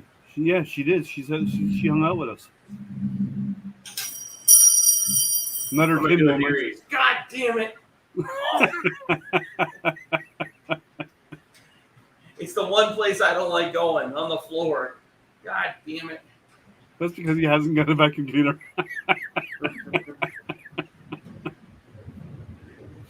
Michelle, get in here. Michelle, get the magnet. Oh, God. I didn't see that one. Put a magnet on the head of his Naomi statue, and he can just tip it upside down and pick stuff up off the floor. You know what I think? I think what Nerees ought to do is he ought to just put up live cameras all over his house. I bet it's fucking entertaining as hell. All right, so now we got to find the belts, which are I saw in this shithole somewhere. You don't need the belts for a long time yet. No, right now it's calling for them. Yeah, RatRig is mom and pop. I don't think they'll ever have a U.S. warehouse. They'd have to get awfully big. Who's asking? RatRig, they did talk about it at one point. They said if they keep growing, that they are talking about putting a U.S. warehouse because right now everything's shipping out of Portugal. Yeah. And they did say, I remember they were on a stream with, was it Sam? They'd probably hook up with a company and hook up with an existing company and sell through them or something. Well, Voron are doing it. There's companies over there are companies who are copying the Voron design and selling kits. But they did say that there was a question about doing a U.S. warehouse because it's probably the largest market they have. And they said if they keep growing the way they are, that they are going to be looking at it. It's something, it's in their plans if growth keeps going the way it is. So eventually they probably will do bulk shipments over here and then just have a distribution point over here. So I think the first step of this in the preparations, let's see, I think it said to cut the belts in half. So the Nerd Girls 3D printing, is the print going to have multicolor? And they're using a duet motherboard. It's a single extruder, right? You're setting I'm up? sure that's what they mean. Either yeah. No. Well, you have the what is it called, the pallet, don't you? No, I don't. Oh.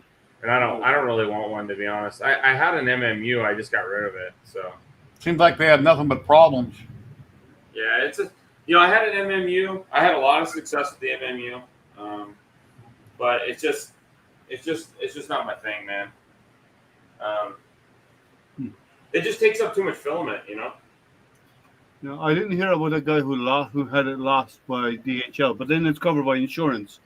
So if it is lost and never delivered, then the company will just claim it back in insurance and ship a new kit. Well, all you guys say is DHL. I trust them more than any other carrier out there right now. They've always been either on time or early for me. Yeah, they're often early. USPS is a nightmare. Oh, now they're going to slow it down during the holidays, they said. And raise the prices again. And raise prices. You can guarantee get rid of that guy. The guy that got in there now screwed everything up a couple of years ago and it got worse. What's that? USPS, that idiot that got running it, that got in a few years ago, is slowing stuff down more and raising prices. Last year, things were backed up for months waiting on stuff. Oh, is there what are the main differences? Is there any improvement over the Hobart, Voron, the V-Core? I like the RatRig design because of the bed is dropping and the way the kinematics on the bed level itself. The Voron has a lot of benefits because you're not moving the bed ever, because you're actually moving X and Y up on Z, and the bed is stationary. There's a lot of benefits to that. The problem is though, like on a Voron, you can't make a Voron this big. I tried to build. I got on the configurator and tried to like build one, and all the people I talked to said that the way that it's designed like even Nero 3D said that it's not a feasible option on a printer because of the floating gantry. I don't know. It's a lot of belts and a lot of shit going on. I think I don't know, but I would assume that it'd be a challenge for sure. But I know you can configure one on their website, so. Yeah, and the Hobart is they all have their good and bad points. You know, there's pros and cons to all of them. Yeah. You'd have to get somebody on stream that has one of each, and they could hash it out the differences that people that actually owned them. I don't know anybody who's got one of each of those. Of what? The Voron and RatRig. Have a RatRig guy on and have a Voron guy on, and go back and forth with pros and cons. Then this just becomes a visiting match because they all have their own. They all say mine's better than yours. It's like an iPhone conversation. No bad apples here. Come on now. The other problem with the one problem that everybody's bitching about on the RatRig website is the fact that they had custom pulleys made. Yeah. 9mm instead of 7mm or 6mm. Yeah, there'll be something standard that you can interchange easily without having to order straight from them. Yeah, no, theirs are custom made for their designs. That's not good. Buy it off them. It is not. Then if good. you need something, you got to order strictly from them only. Just the pulleys. There's about 3 or 4 components that they have custom made. Everything else can either be 3D printed or sourced elsewhere. But there is a handful of key components like the idlers that are custom made. And I think their belts are a little different as well. I don't know what the difference is between a precision shim and a washer. They have both, but they're not labeled. Yeah, there is a difference. Look for one that's actually looks smoother. And one is stamped and one isn't? Yep. Yeah. That's the main One's difference. machined and there's no curvature. The other's no curvature. I mean, these look like they're both machined, though. No, but if you look, a washer is stamped out so the edges are curved. Right. No, I get what whereas you're saying. the shims are not. I'm just going to see how many I need here, so you got I have to drop in a few minutes. I gotta get up early for work. Yeah, same for me as well. I have to drop soon. Jerry's closer to your time zone, so he can hang out more. Yeah, it's 8 o'clock here. Yeah, it's after 11 here. You guys have a wonderful night and have a great day tomorrow, and hope everything goes well for both of you guys. I got work tomorrow. Well, what's a great day about? Oh, somebody asked a question here. It says, please specify if it should be a mini or a micro shim. I'm assuming the mini because there's only 4 of them. So I was a bit confused here, but the shims needed are the thin spacers in the bag where there's a lot of them. Oh, okay. So I guess that's not them. Interesting. That's really confusing. That's the one that's been used to put the places spacing between the idlers on for your belts, right? Yeah. So this is what sets that goes in between the pulleys. You know. Mm-hmm. I wonder if I should oil these. Boy, these don't feel very good. So, John, when you wake up in the morning, you drink coffee, eat breakfast, you walk out in the garage, and you're at work, right? No, I go into work a lot. Okay. Tomorrow you got to drive in? Yep. Oh. No, that's me, Jerry. I get up, I have my breakfast, I come downstairs, and I'm at work. Okay. I get up at 5 o'clock in the morning and drive in. Yep, same here. I'll probably take public transit, but I still get up at least by 5 o'clock, shower, get ready for work, and take the train then. So either way, I'm up, and then I don't get home until 7 o'clock. I mean, you see on the weekends when I join your stream, right? On Saturdays, it's the same thing. On Saturdays, when I'm driving home, that's usually when you're like halfway through your stream, and I'm getting dinner or something. So I'm usually eating dinner when I'm at the tail end of your stream. Graybeard answered me on Twitter earlier. He goes, "Hey, I'm in a meeting. I can't make it." And I said, "Well, I sent you that invite a couple of weeks ago." And my streams are usually on Saturdays at 1 p.m. So you just seen the message and answered it randomly. It's funny. Yeah, I try to join everyone's streams. You know, whether it's just listening or even getting trolled by Karen in the chats, you know. So yeah. It's Well, not fun if we don't troll each other. No, I mean, but the thing is Karen can do it right, Liam. Oh, that hurts. that hurts, no, John. Well, if I had feelings, it would hurt, but since I don't, it's okay. Anybody can be a Liam. Just type this Google really fast. Be good on keyboard. Oh.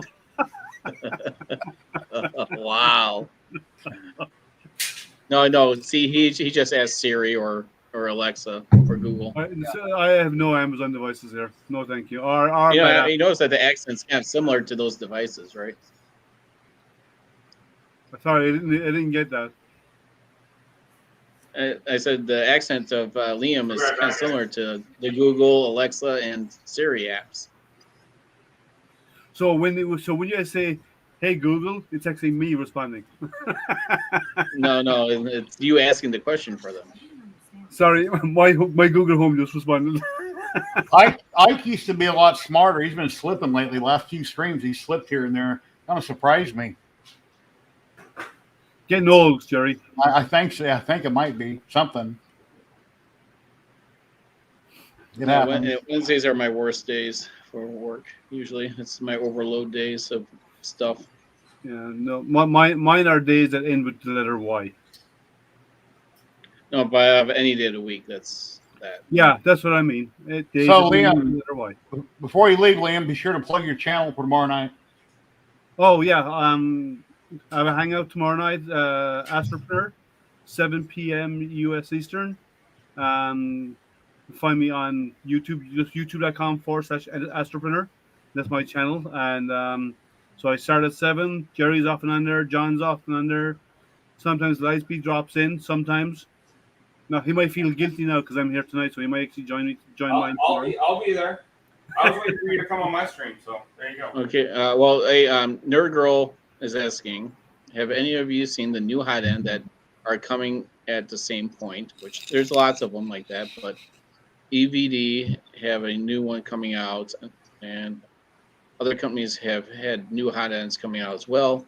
I went to TCT show in the UK. I went to the one here for the US. It was honestly, one day was good enough. But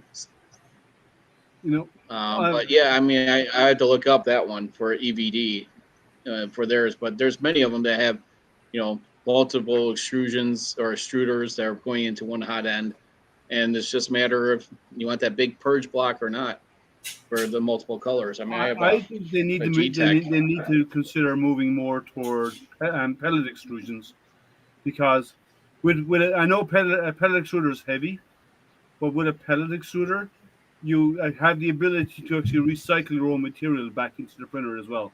You just shred it up and pour it back into the pellet, and it can be reused. So it will eliminate all that waste. So I think that they need to move more towards that. There are a couple of companies out there that offer standard extruders, one pellet, 2 pellets. They're IDEX printers. So you can actually mix and match between a regular extruder and a pellet extruder. And I think that we need more and more companies to move that direction, because all that waste that we have, like anything you have left over that's waste, you can actually recycle it back into your prints. You just shred it up and put it back into your print. And you can do that with one of those little bullet, what are they called? He's talking Mike right now. The small bullet food processors. One of those little things will shred it up, and you can pour it back into your pellet extruder and reuse it. And it's cheaper to buy the raw materials like raw PETG pellets and so on than buy the extruded material. It's way cheaper. A pellet extruder? All right, I'm dropping. Yep. Hey, John, take care, Tripod Garage. You guys have a good one. You. Ciao. Yeah, I'm getting a little tired, so have a great night. The wife's alarm. She's passed out on the couch, and it's got that 10 o'clock alarm. I can tell that she hit snooze because it's 10:10 now. So and it's like, okay, I need to get ready. Well, Can I get a jump? big glass of ice water, dump it on your wife as you run by, headed to the bedroom. Oh yeah. As I run by. Yeah. So, boink, boink, boink, boink, boink. You know. Hey, Nonfam is still hanging out do there. a Tigger. Good night, John. Thank you, man. I appreciate you. So, well, you Take guys care. need to hear. You know what? Here, before I go, let me share a. So now that you mentioned the Tigger thing, right? So, hold on. That was just off the top of my I head. have had some great costumes over the years, but this guy totally beats me.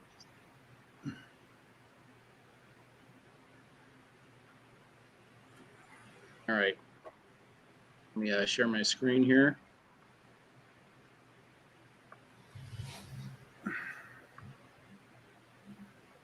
Hey, on Pam, how you doing? Yeah, I've been working on the CNC in the garage all day long, trying to get things working right. It comes with no software, basically, and it doesn't come with any files. So. And you read instructions. but it comes with laser Gerbil. Yeah, I've been talking to Liam on and off all day about different things. Yeah, I'm not a fan of laser Gerbil at all. Laser Gerbil is not Okay, bad. so- You can do a lot. But a lot of people, Well- they created code elsewhere and then they use Universal G-Code Center instead. The CNC machine shouldn't have came with it because it didn't come with a laser. So laser Gerbil shouldn't be on the SD card. There should be software. Well, you can use Laser Gerbil to control the CNC as well. It's only plain G-Code. Okay, I'll try it then. Man, this thing's taking forever to load. There's a guy with one leg. Wow, that load So, is killing your well- internet connection. Is he an ice skater? In the Oh, black yeah, it down is. there? No. Not that I know of. Come on. Look like the What? person in the Let me black just load up that is ice skating. his web page instead.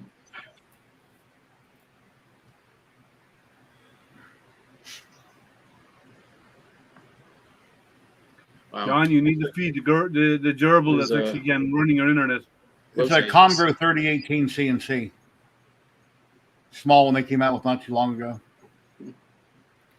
Yeah. They're a nice little machine. They're capable for a desktop CNC. They're a 3018 style, but it's they just need to include more documentation. So look at this costumes here.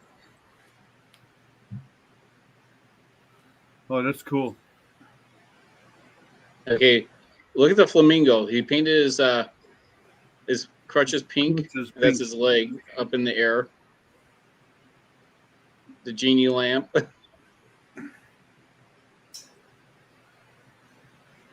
IHOP. That's funny. I like the gingerbread man with his leg bitten off. Yeah. The Christmas tree.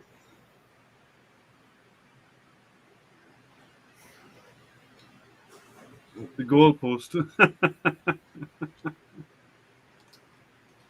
That's creative.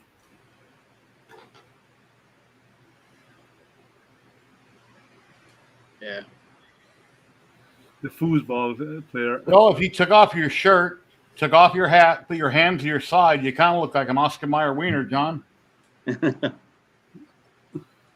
this guy he beat me in definitely a number of costumes that I've done.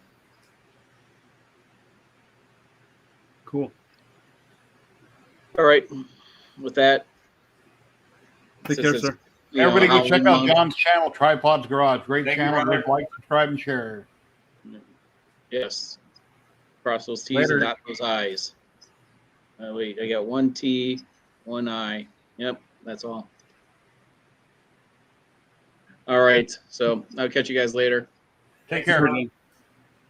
Yeah, I've been messing with Easel. Candle came on the SD card to load the software, and I've been messing with Easel. They're a 30-day trial, so I'm tinkering with Easel for the full Easy CNC. is fine, but we you'll I find like you once you if you start playing around with Fusion to do your cam, that's what you because that's what you're doing, right? You're using easel to do the cam control to slice it, and Make all the Fusion, files, yes. yeah, and Fusion will do the cam for the cam side of it. It will do your tool Okay. padding for you. I'm gonna in a minute. I'll go in the living room, sit down and watch TV, grab something to drink, and I'll get on YouTube and watch videos. I'll check out Fusion and Cam because I really don't want to pay $20 a month. And then I got my big MPCNC that's 3 foot by 3 foot.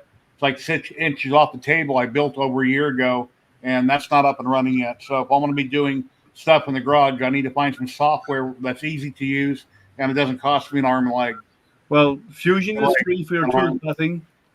4 fingers. So yeah, this happened about a month ago on my skill saw. I was cutting some wood and I sneezed and I cut my thumb off. So anyway, got to be careful. Oh, Jerry, what are we going to do with you? And then the next dad on that one. So, No, but that's why I like Fusion because you can do all your CAD in there if you want to do any CAD designs, and then just take it straight into CAM. You can import STL files in there, and turn them into CAM and bring it over and do your tool pathing in the manufacturer section, and then do your rough cuts and your fine detail all in there, and then all you have your output in is your NC file, and all you need is a G code sender, which is like universal G code or whatever you want to send it to your. Nabcoob says he has the MPCNC. I'll open up my door and turn my camera to show him what I built, and I don't have it running yet. Yeah. Yeah. Like Gerbil, are you talking about the universal G code sender or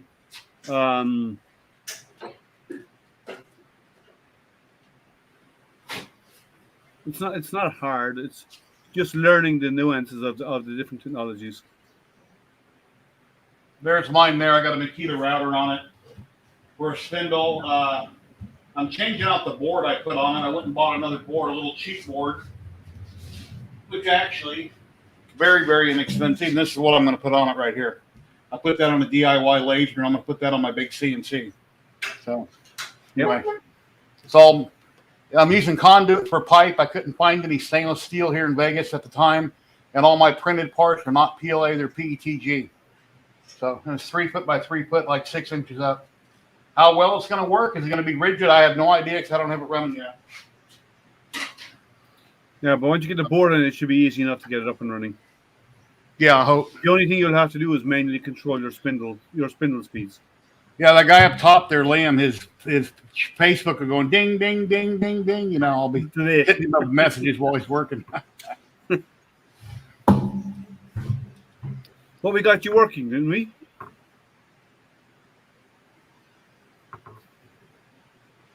Okay. Yeah, I couldn't see spending hundreds of dollars on a controller when maybe a small one like that might work fine. So yeah. One of the biggest benefits you get when you go with a more expensive controller board is you can wire in if you have the right spindle, you can actually control its speed from the board. So your G code will actually control the spindle speed, and you can vary the speed while you cut and stuff like that. Other than that, you don't need it.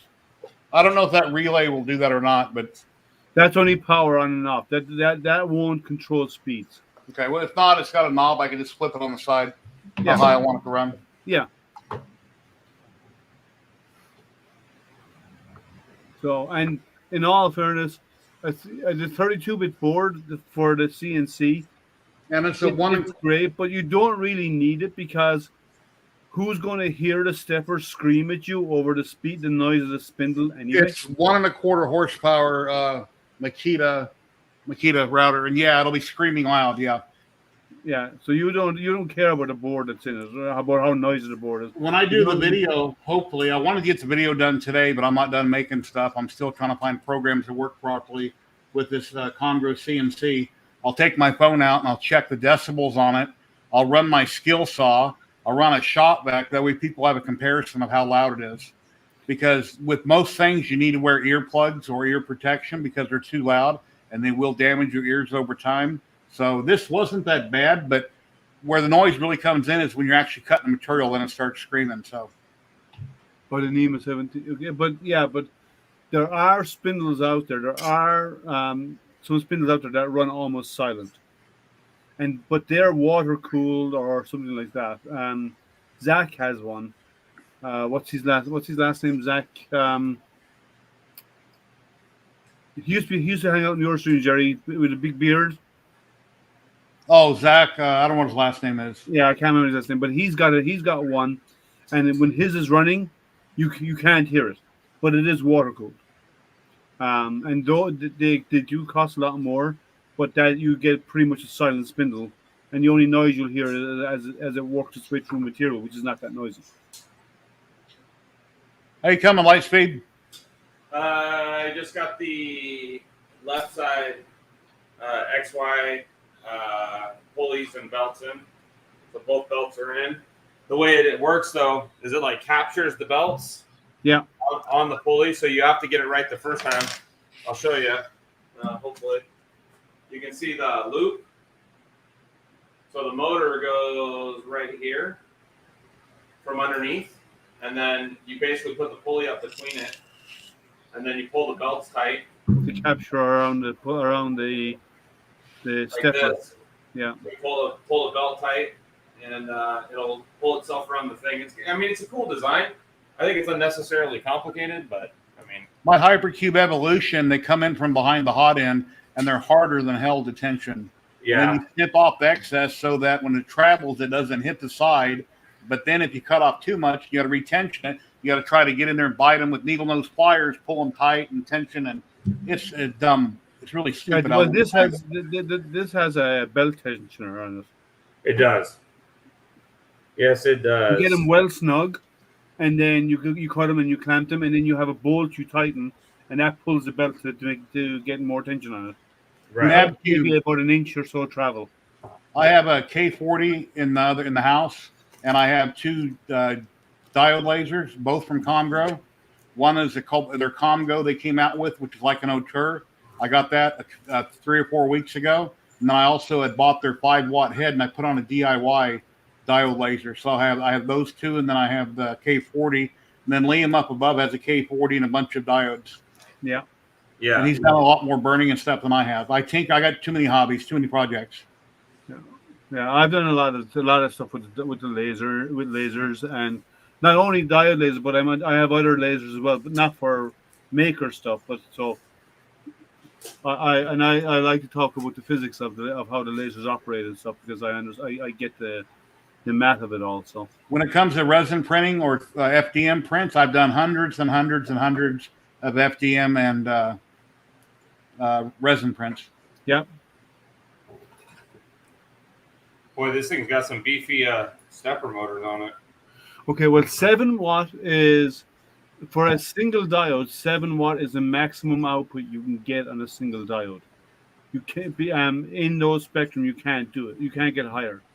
A 10-watt is actually Louisiana Maker has 5 done watts. some kind of a dual diode on his Neju. Neje do Neje. 10 watts. They have 2 diodes, so you can get 10, and you can get up as far as what they call a 14-ish, kind of in around the 14, 15 mark, where they actually have 2 7-watt diodes in there, and they run them at right angles to each other into a prism, and then the prism outputs it as a single beam.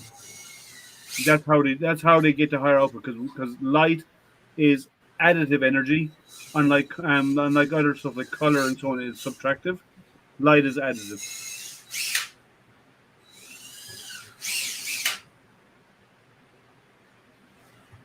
Fix that. If you want to go even higher than that, you need to go with DPSS lasers. I'll be right back. They're solid state, and they're diode pulse solid state lasers, and you can go higher energy on those. If you can't go with the normal diodes, the visible spectrum diodes that most diode lasers have. Endurance lasers are what you mean by above NAJ? Endurance lasers are different to what NAJ offers diode. Endurance, and I know George over in Endurance, and Endurance they do they use DPSS lasers, which are solid state diodes, which are very, very different, and they do have higher output, but they're heavier. So to run them on a small frame like a 2020 extrusion, it's hard because it's heavy. You need to up your extrusion to probably 2040 or something heavier to take that additional weight. But they do offer higher powered lasers, but their DPSS is what they offer.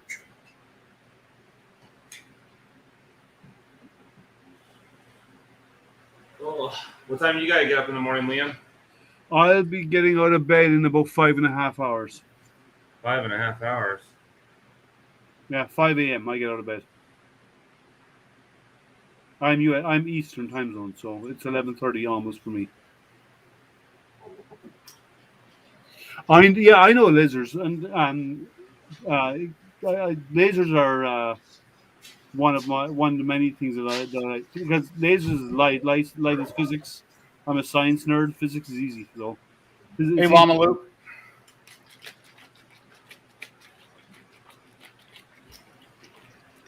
The one thing I'd love to have that I don't have yet is my I'd like to have a fiber laser. I don't have a fiber. Someday, You'll have one by by summer of next year. maybe.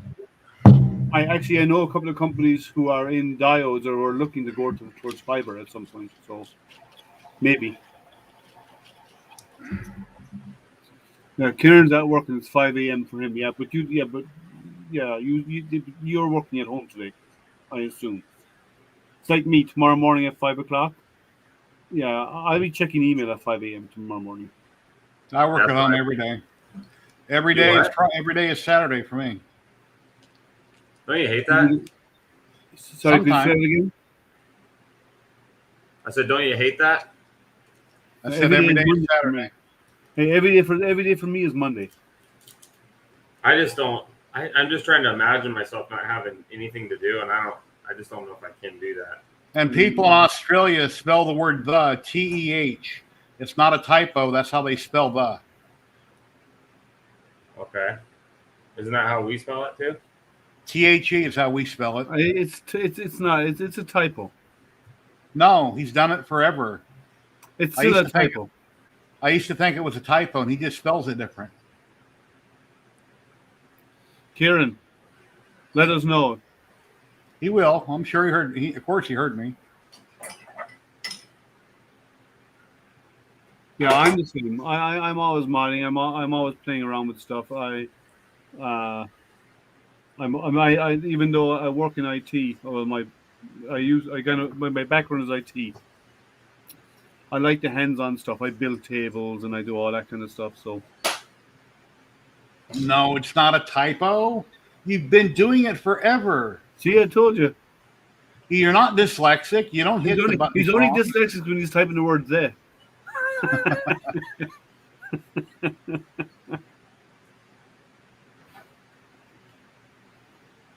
Yeah, if any of you have ever seen my streams when I do unboxings and stuff, like the table that I use for my unboxing, so I built it myself. So I like that kind of stuff. It's fun, and the CNC is like an extension of that. My father was a carpenter, so it's like an extension to what I used to do when I was a kid with him, with regards to woodwork. I remember the movie Hancock. I don't remember that happening, but okay. No, on Hancock he actually put the shape of a heart on the moon.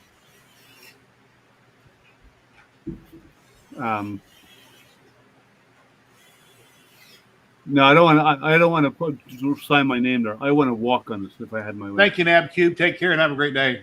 Yeah, I'm 3DHP on Facebook. I got a channel on Facebook, YouTube, Instagram, whatever, all the place. I don't keep up with all my shit. So Jerry does his hangouts on Saturdays afternoons, and I do mine on Wednesday nights. So I'll be on tomorrow night for my hangout.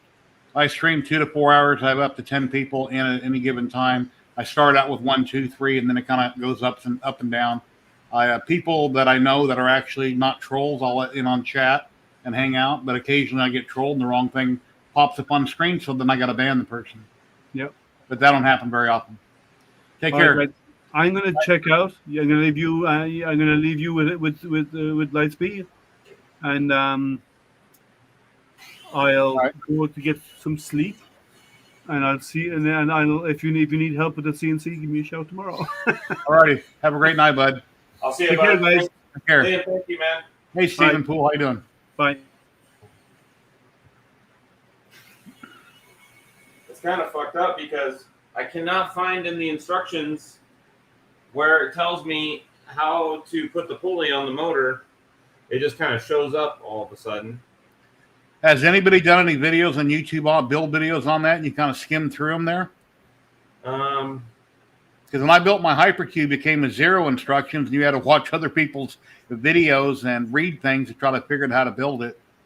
I mean, you would think that, you know, I mean, I haven't seen any. This is the first time I've seen the motor even referenced, and I know that it's got to be higher up and all that shit than the other. And what are you building? RatRig? Yeah. I can get a hold of Jason on Facebook, see if he's still awake. Does he have Twitter? No. I don't think so. Let me hit him up on Facebook, see if he. 1 second. Yeah, I'm just double checking here.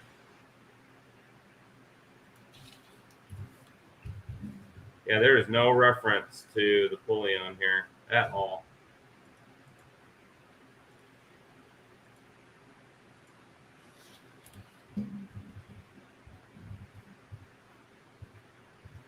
It just says attach the stepper motor. Put the motor pulley on the motor shaft with the teeth oriented up. Attach the motor. Yeah, that's very vague. What does that even mean? The motor pulley needs to get into the belt loop. Make sure the motor is sitting flush against the plate. So I assume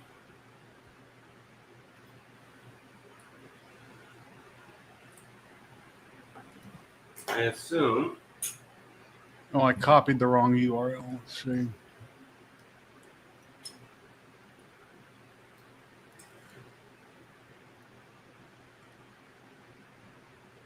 Oh, maybe you're supposed to put it in loose and then tighten it up after the fact. I mean, that kind of makes sense. But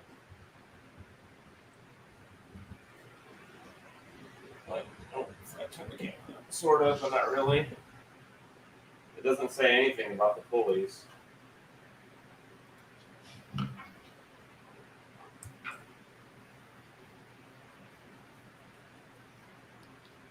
Yeah, Karen says Vector 3D and Teaching Tech videos are pretty good on the pulleys, DEP pulleys or whatever pulleys. Yeah.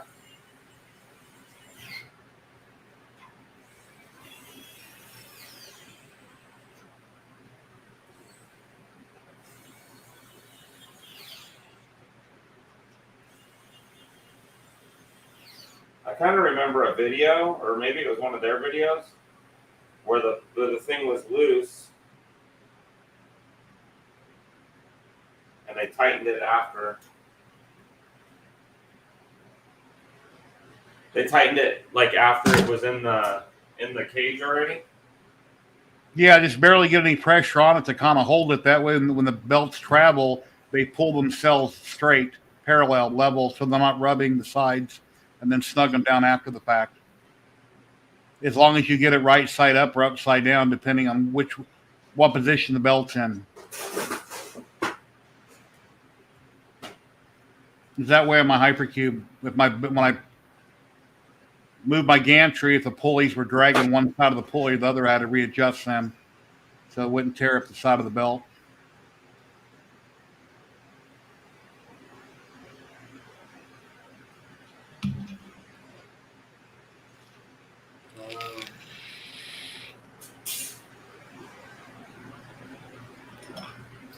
Let's see.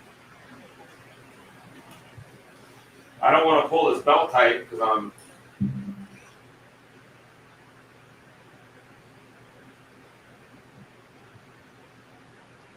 What's the worst that could happen here? Well, I doubt that you would break it. You had 10 people watching. No,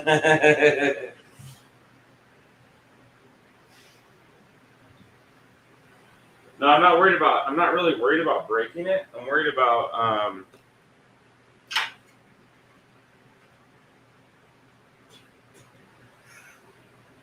Are those Amazon cheapy belts or those the good belt Gates belts? They're shit belts. They I are know shit. my Hypercube, I got better pulleys from Printed Solid, but I couldn't afford the Gates belts. I mean, they're like way out of my price range.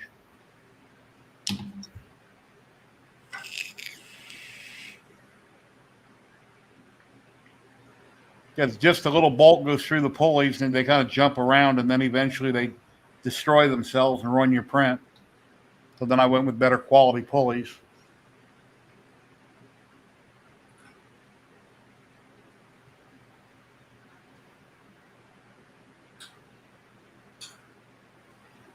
Now I'm trying to.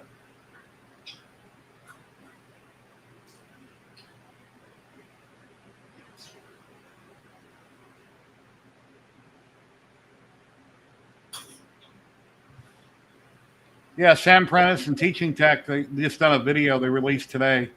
Sam did, him talking to Michael, and then I believe the other guy was from RatRig. I'm pretty happy with that, and I can adjust it later if I need to. Now that I look at it, I'll try to show you guys what I'm doing here. Giovanni Hernandez said, what's your expected nozzle size and speed acceleration of that printer? I'll talk about that in a second. So this is the pulley right here. There was like a belt loop right here, and you stick the motor up. From Camera's too low. Camera, tip the camera up. All right. Good? Yeah. So there was a pulley or a loop right here in the belts, and then you put the motor up from underneath, and then when you pull the belts tight, it connects with the pulley right here. But I didn't know where to put the pulley, so I left it loose, bolted the motor up, and then let the pulley just kind of slide up and down to wherever it wanted to be. And I pulled the belts tight, and then I tightened these up on the shaft. So you can see it's moving now. You can see it's moving in there. Yeah.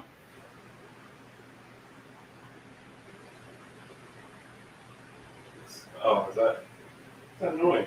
Oh, it's sliding out. The teeth are skipping. So that is one X assembly, or Y. This is the X. That's the Y over there. But that is one complete part right there. Motor's in. It's cinched up tight. So I think on that note, Jerry, what time is it? It's not that late, actually. It's not that late. Whatever you want to do. I need to go get something else to drink, but so give me like 2 seconds. I'll be right back. No problem. Anybody else have any questions, anything you want to talk about? I'm just hanging out in my garage for the last few days working on my little Comgrow CNC I got, and I got a camera set up so I can film this and film that to make another video.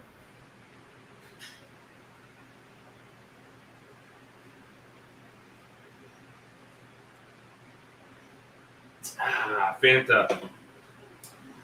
All right. Lightspeed's been doing this a lot longer, Kieran, than Tim, so he's faster at things. What? Oh. Building things. I don't know. Am I? I don't know. How long's Tim been doing this? And then, has he been in 3D printing a long time? I'm going to guess a year, probably. Oh, that's it, really? I'm guessing about a year. So. Well, he went all in, didn't he? Ooh. Yeah. So I learned something in this part is I need to clear those holes out because trying to do that on the printer was a pain in the ass. Those neural inserts? No, these are the sacrificial layers. Okay.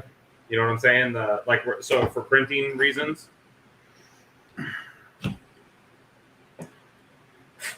And I don't know. I kind of want to pull those out, but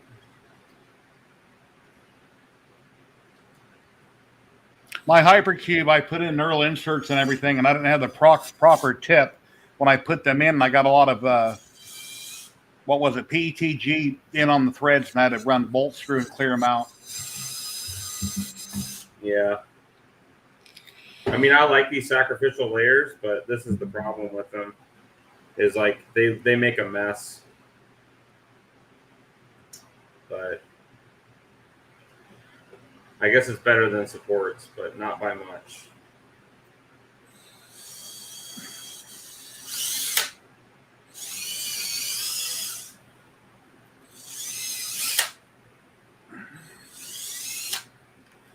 There's actually a way better way to do this.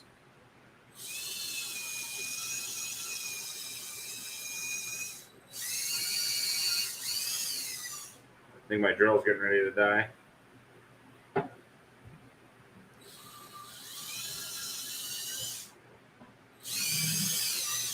Yeah, this is actually my first printer build, Jerry.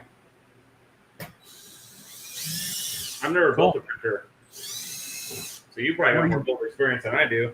You build your Delta and your Prusas and whatever else you have. I mean, I've assembled kits before, but this isn't the same. In my opinion, this is different. Yeah. This shit's hardcore here. So well, the hypercube, when I first did it, I mean, even though I know how to build things and put them together, there's no instruction. So you watch other videos and get ideas, but you miss steps, or you do this before you done that. Then in your next video that you're doing, you changed a bunch of things. So you got to remember to tell everybody. So if you ever build a hypercube, I suggest watch all the videos from whoever and, you know, and then kind of backtrack. Don't follow it step for step because people make mistakes and then they got to correct it and they may or may not mention it in their next video. Right. But once you build one, the next one will be a piece of cake. But you know the process. Yeah, so RatRig actually has a build series on this printer. That's pretty good, actually. Yeah. What is that going to be, a 5x5? Yeah. Cool. Yeah, my biggest is my hypercube is a 445, and then my CR10 Max, which is different. You know, that's 500 by 500, or it's 475 by 475. I can do an R2D2 head on it, dome, barely. All right. Let me break some to the left, bottom. There are 2 idlers at the bottom and 1 at the top. Attach the motor plate. Yeah, my Prusa Mini build was a kit. It was like 200 parts, and it took me two live streams to get that built. There's just so many little parts. It was nuts. Yeah. Which one? The Prusa Mini. Oh, you have a Prusa? I didn't even know you had a Prusa Mini. Yeah. Yeah, I got the mini kit. I had to wait 12 or 13 weeks to get it. I saved $50. Yeah, I saved $50, but I had to wait 12 weeks to get the complete kit where you put every single thing together. The only thing that was already put together, I think, was the hot end. The rest was just all in parts. Yeah. So I had a couple people on screen with me, and they were I couldn't see the screen very well from where I was standing. So I was kind of went through the book and had people direct me, and then I made a few mistakes here and there, but it was worth it. I got 2 really good long streams out of it. So. Right. But as far as for somebody watching it to see how you build it, that's why I don't like doing live streams, because no one's going to sit through hours and hours of you gabbing with people in general while you're building. They want to see the nuts and bolts of how it's built, and you skip ahead. You fast forward through certain parts, time lapse that things that are dumb, play music, whatever. Right.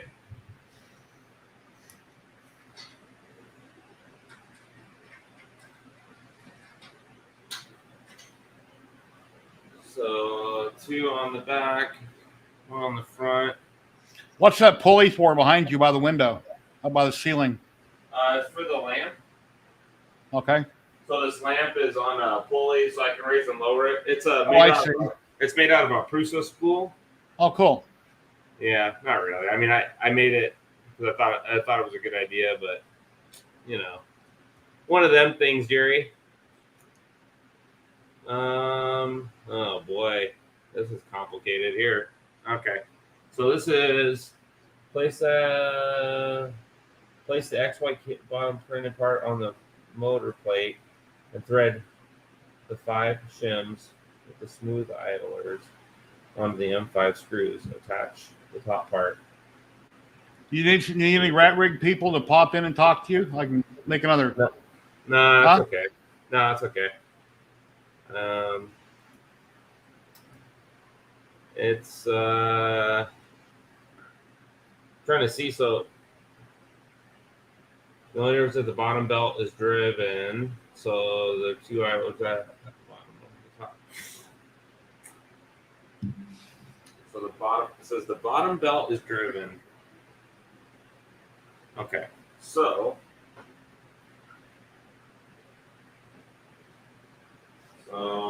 let's get this belt out of the way.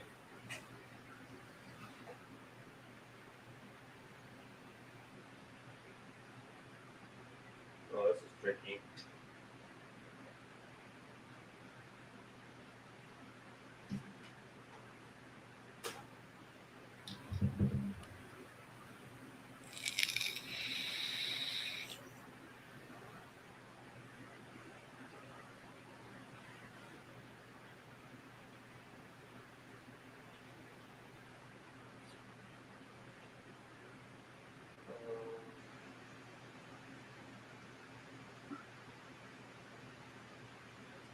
Yeah, I've been watching all your videos you've been doing lately. You've been doing a great job on them.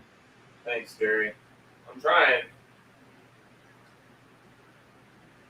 I mean, I would like to do more. Here's one negative that I have though. Huh? You done one a few days ago, and I forget you were talking about your popcorn maker, and you talked about it for a very long time. And I think you should have probably had a picture on the screen while you were talking about it. Yeah. That way people can focus on that while they listen to what you're talking about. Okay. Yeah. I mean, that's a good point. I heard somebody. I think John told me the same thing. I don't want to say it. I mean, I'm still saying it publicly, saying it here, but yeah, because whenever you're talking a lot, people are just staring at your beautiful, pretty face, and it'd be nice if they could look at the popcorn makers next to you too. You know. Yeah, I thought about. I tried to make a lot of B-roll, but it didn't turn out that way.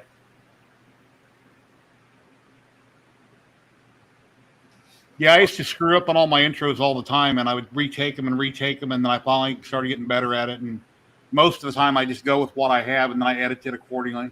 I try to do a good job on it, and I rewatch them, and then after I post them, it's like, oh man, I should have done this or I should have done that. It's always something. Yeah.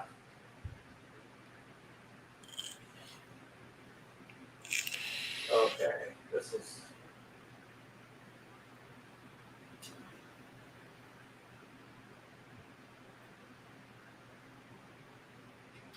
Oh, the fucking. Really?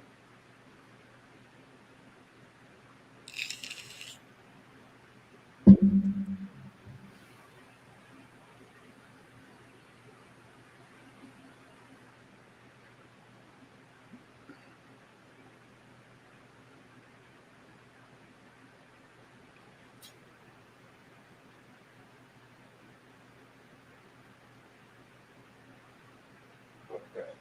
I need like a Allen key.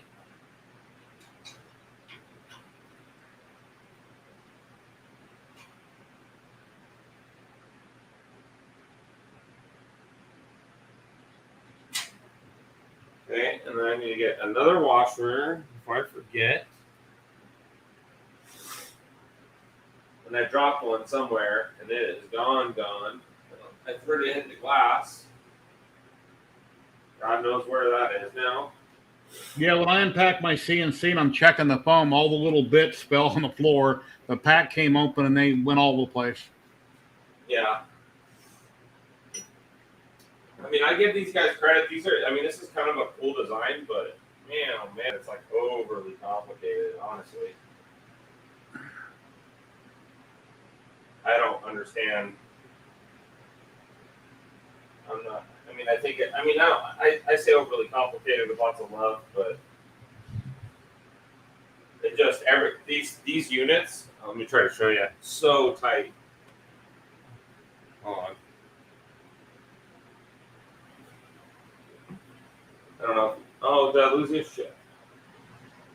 Yeah, I'm gonna run out of cord here, but hold on. Oh, you can see.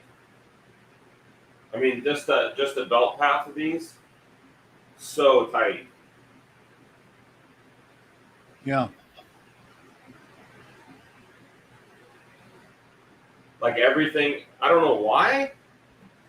I mean, the printer's big enough. They could have had a ton of stuff like hanging out, you know, all over the place if they wanted to. But I guess they didn't want to. The 3D print case says that's the correct spelling. Line down under. Yeah. What's that? The TEH. What are you talking about? We use it THE too. Well, he kept putting in chat TEH. Oh, really? Yeah, and he said it was just a typo. No big deal. We're actually, America's probably backwards. The rest of the world's been around longer than we have. So we probably do everything backwards from everybody else. But we think it's right because we live here. I mean, that's true. Ain't no biggie. It just gives me something to talk about. All right.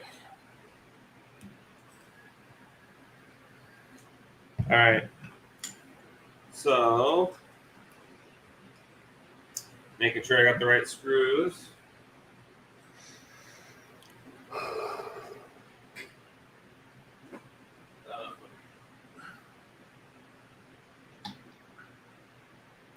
Oh, and before I forget, I almost just forgot this. That would have sucked.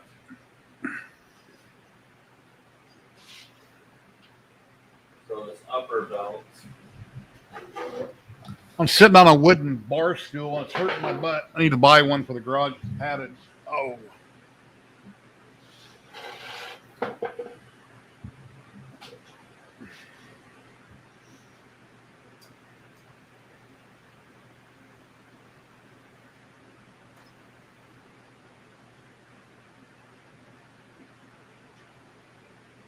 I'll tell you right now, replacing the belts on this thing is not going to be fun.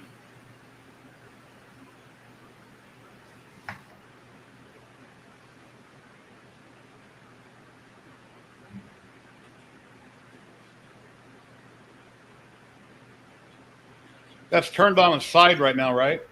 No, That's upright? that's upright. Okay. That is the right way up. At least I think it is. Fuck, I don't know. Will that fit through your door? We measured it when we started here, just barely. Well, that's good. I mean, at the very worst, you'd have to take your door off your hinges, but you don't want it to get trapped in the room where you'd have to take it apart to get it out. No, I don't. I do not want that. Okay.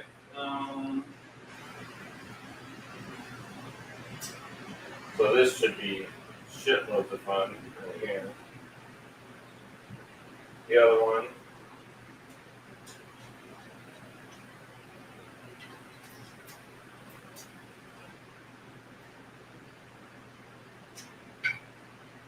The other one was not fun.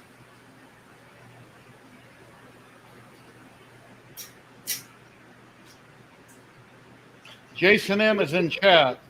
Jason, did you see my PM? Is that the Jason? Mr. RatRig himself is here, yeah. Oh, shit. I've been trying to get a hold of him for a long time. Well, you've been having a problem a little bit ago, so I mentioned I'd PM Jason, so I guess he's seen it. Yeah, I'm kind of past it now, but.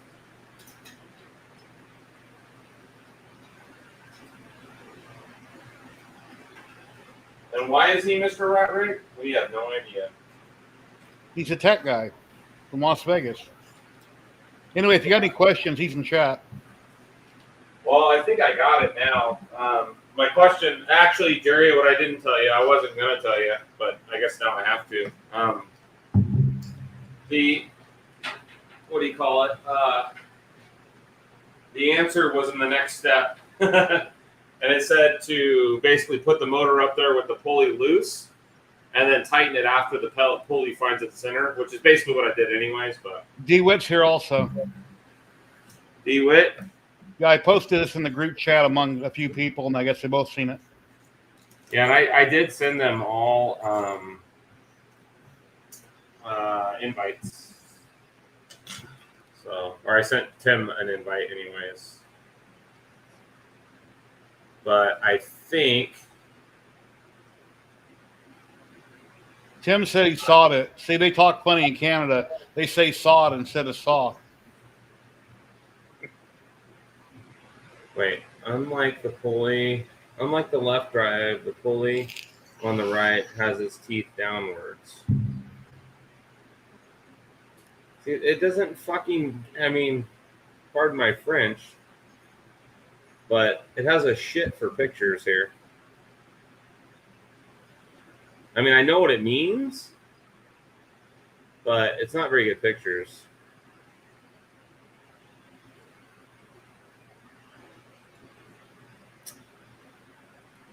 Damn you, RatRig. You rat bastards.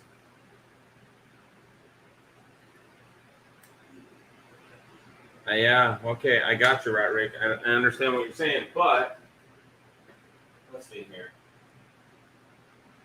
Okay, so the pulley's facing, so the motor pulley is facing up on the left side and down on the right. So I gotta grab one more motor. And I gotta find another pulley. I reposted. Huh? I reposted a StreamYard link that you sent me on Facebook so they can see it privately if they want to pop in. Yeah, okay. I doubt he does. I mean, I'm sure he's got better shit to do than mess with my stupid questions. But I kind of know just because I've done some COREXYs before. But like on this left side, the pulley went on like that, right? And now it's going to go on like that. That's the way I'm reading this. Attach with the left motor. This is a crucial step. Ensure the belt pulley is aligned properly with the belt. Tighten the pulley motor screws.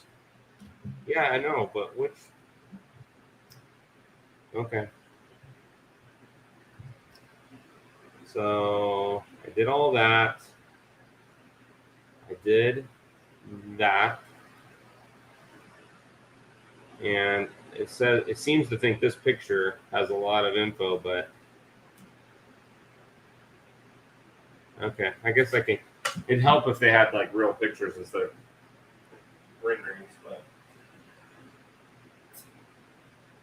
let's do this. Well, let me get my screws. Oh wait, no, I just skipped the whole step, Jerry. That ain't good. Put these in here for now.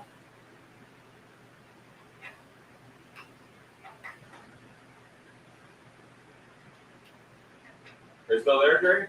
Yeah. Oh.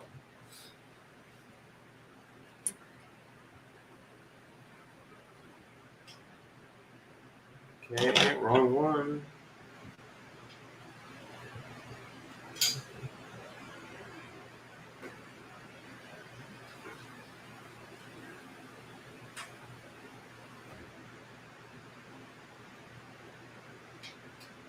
Just standing here being silent like chat. What's that? Just standing here being silent like chat. Nobody's typing anything. Tim said, Ramu RatRig. In other words, he mispronounced all the words, so.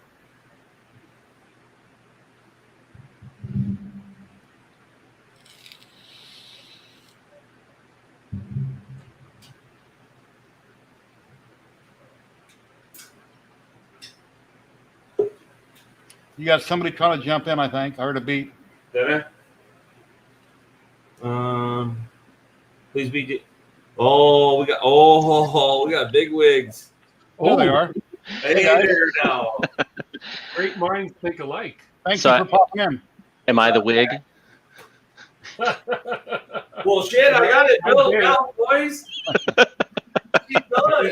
We're just here to critique, man. We're not here to help. I'm fucking friend right now. just fine. Tripod and Liam were here, and they went to bed to go to work, and then I hung out. Well, Yeah. I think I'm the big and Jason's the wig. I'm the wig. I see how it is. Jerry puts the bat sign up. You all come right in, but Well, no, I just got a half hour ago. I got the 5-year-old to bed, so I'm free for the night. Mom's not home till Saturday now, so Yeah. Everybody tries to help each other when they can. Life gets in the way sometimes. So Jason, so my question was, it wasn't real clear to me on. Now I answered it in the next step because I guess I should have read ahead a little bit more, but I was confused by it told you to put the motor in. And I was like, wait a minute, it never told me to put the pulleys on yet. I didn't realize that you put them in loose and then you tighten them after the fact. And so yeah, and they flip flop. Yeah, But, so when you're facing the printer, the one on your left, you'll have the set screw towards the motor. On the right, you'll have the set screw towards the top of the printer because the belt path's one's higher than the other. Yeah. That's right. Yep. I'll tell you, these pulleys don't give me a lot of faith. They kind of look a little janky. They are, yeah. They're really, I've already replaced mine, all of them. Really? Yeah. What'd you replace them with? You have to. Well, so all the idlers are toothed and smooth, are custom made for RatRig. I know that. So now other people have done some experimentations and changed the stack a little bit, different size shims or whatever, and got the gates 10 mil to fit. But yeah, so the only thing that I did replace with a different brand were the motor pulleys with gates because they're the same size. Oh, they are? Well, it's just a standard. It's a 10 mil opening for a 9 mil belt path.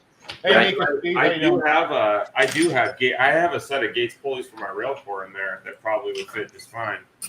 Yeah, but I mean, you put it on the motor, as long as the set screw holds, it's fine. And whether if it's made well enough to the right tooth spacing and pitch, then you're fine. It's the ones with the bearings. I'm seeing more and more, as more and more people are getting the printers and getting them built and getting some time on it, I'm starting to see more failures reported. Right. Yeah, mine happened really quick. I started to get one clicking and then another one, and yeah, so I just bought like a bag of them from RatRig just to have as spares. Oh, so you just replace them back with the RatRig ones? Yeah, otherwise, I mean, there's people that are modding the STLs to accept the gates pulleys, idler pulleys. But other than doing that, it's no fun taking the damn thing apart because you literally have to take it apart to change one. So when I go to change one, I change all of them. makes sense. Because yeah. So that's what I did so far. Since replacing them, they've been I haven't had any issues. So I heard that it had something to do with them being, if you over tighten these parts over here or no? Well, like any bearing, if you put too much tension across it, it'll fail prematurely. So like I said, I mean, I've seen more and more reports of them, but I don't know why they failed. I don't think mine were over tightened. I've never killed a bearing from over tightening a belt. So yeah, I mean, it's not like I was, I wasn't playing the banjo with my RatRig. So I don't believe that my belts were over tightened at all. Yeah. I don't even see how you could over tighten them, honestly. I mean,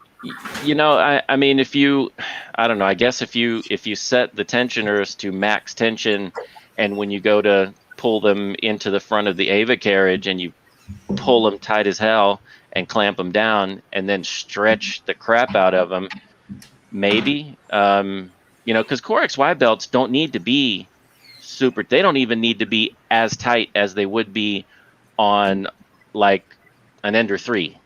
Right. At all. So yeah. So let's see. So this Hey Tim, why does your RatRig look like it's built backwards from light speeds? Yeah, hey, what you doing there now? But, You have me. that Now that don't you look said very that, good there, bud. You have me checking my belt tensions now. No, they're not You over. gotta get your belt tension right there, bud. Let's see. Yeah, you really don't need to. I mean, if you can move the print head around, and you're not slipping belts, then it's probably not going to slip belts. If you start seeing artifacts in your print and you think it's loose belts, then tighten them a little up. The most important thing is that however loose or tight you have them, that both belt paths are as equal to each other as possible. And that's where you get into the count the tooths of the bit. I'm not counting the teeth on 10 meters of no. So I just feel them, and it prints. I don't have skew problems. So I don't want to curse myself here, but I'm probably getting ready to. But so after I took all day on Sunday building the frame on the flat surface, and I double checked everything. Mm-hmm. And so, dude, when I just checked it, like it's dead nuts on all directions. So I don't know if I got lucky with the extrusions, maybe. I don't know. I noticed that there were some cuts that didn't look like they were perfect. So I made sure that they were perfect to each other and kind of ignored the gap in the frame or in the ends, Yeah. But well, I mean, it's a desktop 3D printer at the end of the day, no matter how big it is. So there's the accuracies to it. It's an imperfect process to start with, but the best you can do is the best you can do, and you can tune and tweak all of that out one way or another. So I mean, the belt path feels really good. Yeah, that's really, I think, is the most important thing, is your belt path, and that your X gantry isn't isn't skewed. Yeah. So if you've got equal distance and equal heights around the top, then okay, to me anyway, because that's where all the movement's happening. Yeah, the belt path and the pulley, everything in the pulleys feels really good. So yeah, and you'll know right away. There's like zero tolerance for having it really out of line on this. There's really nowhere for that belt to go but in the pulleys or over the pulleys. So yeah, I kind of figured that. I mean, you kind of have to put everything together all together, right? Mm-hmm. Yeah. I mean, you can get around it. It's more difficult, but yeah, it makes it a lot simpler if you can do it as you go. But there's ways around that. I'm just trying to take my time and not screw it. I mean, it's kind of cool to watch how they do, where they'll make a little loop and put the motor in it and then pull it tight. Mm-hmm. I mean, well, when you look at the rail core, the whole belt path is open, so you can. I mean, I can take the belt off that thing in like 10 minutes and put it back. Oh on. Yeah. I was just telling Jerry, because these belts are not the greatest belts, and I thought, I wonder if I got Gates belts. I don't know where their Gates belts come from, but that was the other thing that I did when I replaced the pulleys. I just went ahead and bought a new belt, because as that bearing failed, I ate one corner, that back right corner kind of ate up the belt a little bit, so I just ordered a new one. So did RatRig give you any of them or no? Did they replace them for free or no? They gave me the bearing. Yeah, they gave me some pulleys, and then I bought some extras. Yeah. There we go. He's got the 3 times in one sentence. T-E-A. Yeah, I've been badgering him about a spelling. He goes, "This is a typo." No, it's just people in Australia say it differently. Well, he's typing upside down, so give him a break. The other thing I had a question on that wasn't clear was the shims versus. They have 2 different types of shims, and I didn't know which was which. The micro shim and the mini shim, I think, which one or do the you precision use for the shim. Right. Yeah, so you want to use the bigger, thicker ones. Yeah, what are the for the little ones pulleys. for? Are those for the idlers or what? The little ones are for, I think, the front idlers. Mhm. I have to go back and look. I can't really remember. I thought it was shim and washer you were confusing. The difference between a shim and a washer. Well, so a shim That looks is like a shim. Yeah, that's a shim. So a shim is something that if you were to take a caliper and measure it, it's going to be Accurate. 1 mil or 2 mils, whatever the thickness is. It'll be that thick and flat both sides as you measure. It's supposed to be. You ought to see the RailCore shims that they make. They're like, I mean, they are paper thin shims, and they're ground. I mean, they're so expensive for how. I mean, they're little itty bitty things, but they are so expensive. But, Yeah. And on the RailCore, they don't tell you how many shims to put between. You have to kind of run your belt path and then, and then check it and then take it apart, put new, it's incredibly difficult. But Yeah. I hope Mandela Roseworks makes some stuff for this printer because he made some really cool stuff for the RailCore printers that are pretty awesome. He's slowly, Dale's slowly getting going. He's doing a bed. And he's, I guess, a couple people are testing it, or at least one person I know is testing it. Well, I was supposed to test it. I'm the one that introduced him to the RatRig community in the first place.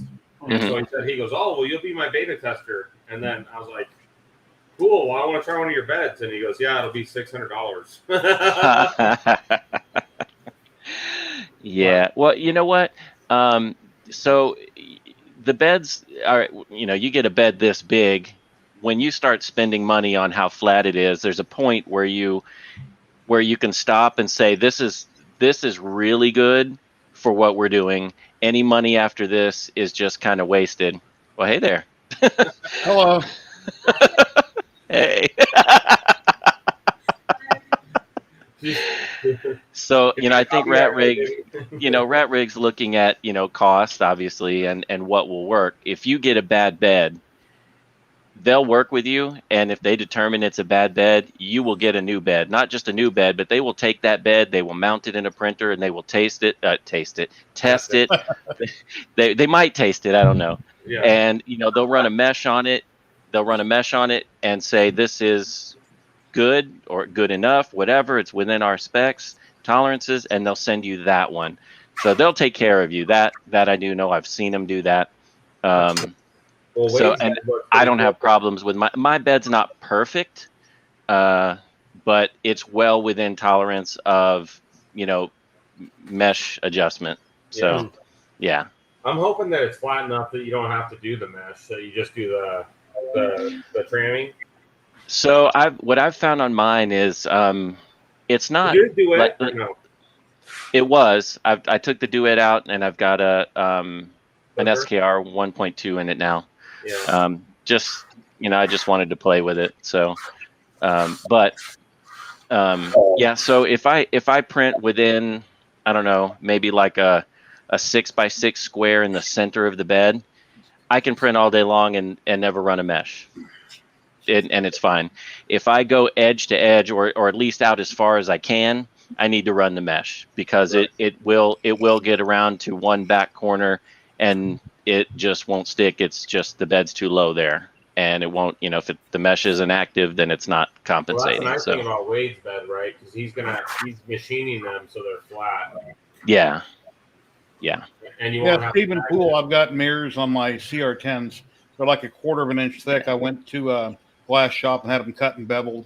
And then one of them, I wound up putting my mag sheet on top of the mirror. Another one I used in my enclosure with glue stick and whatever for ABS, whatever. Yeah, he also said that, he's embedding magnets in it. But he was also saying that he thought that the bed arms on the RatRig could be better.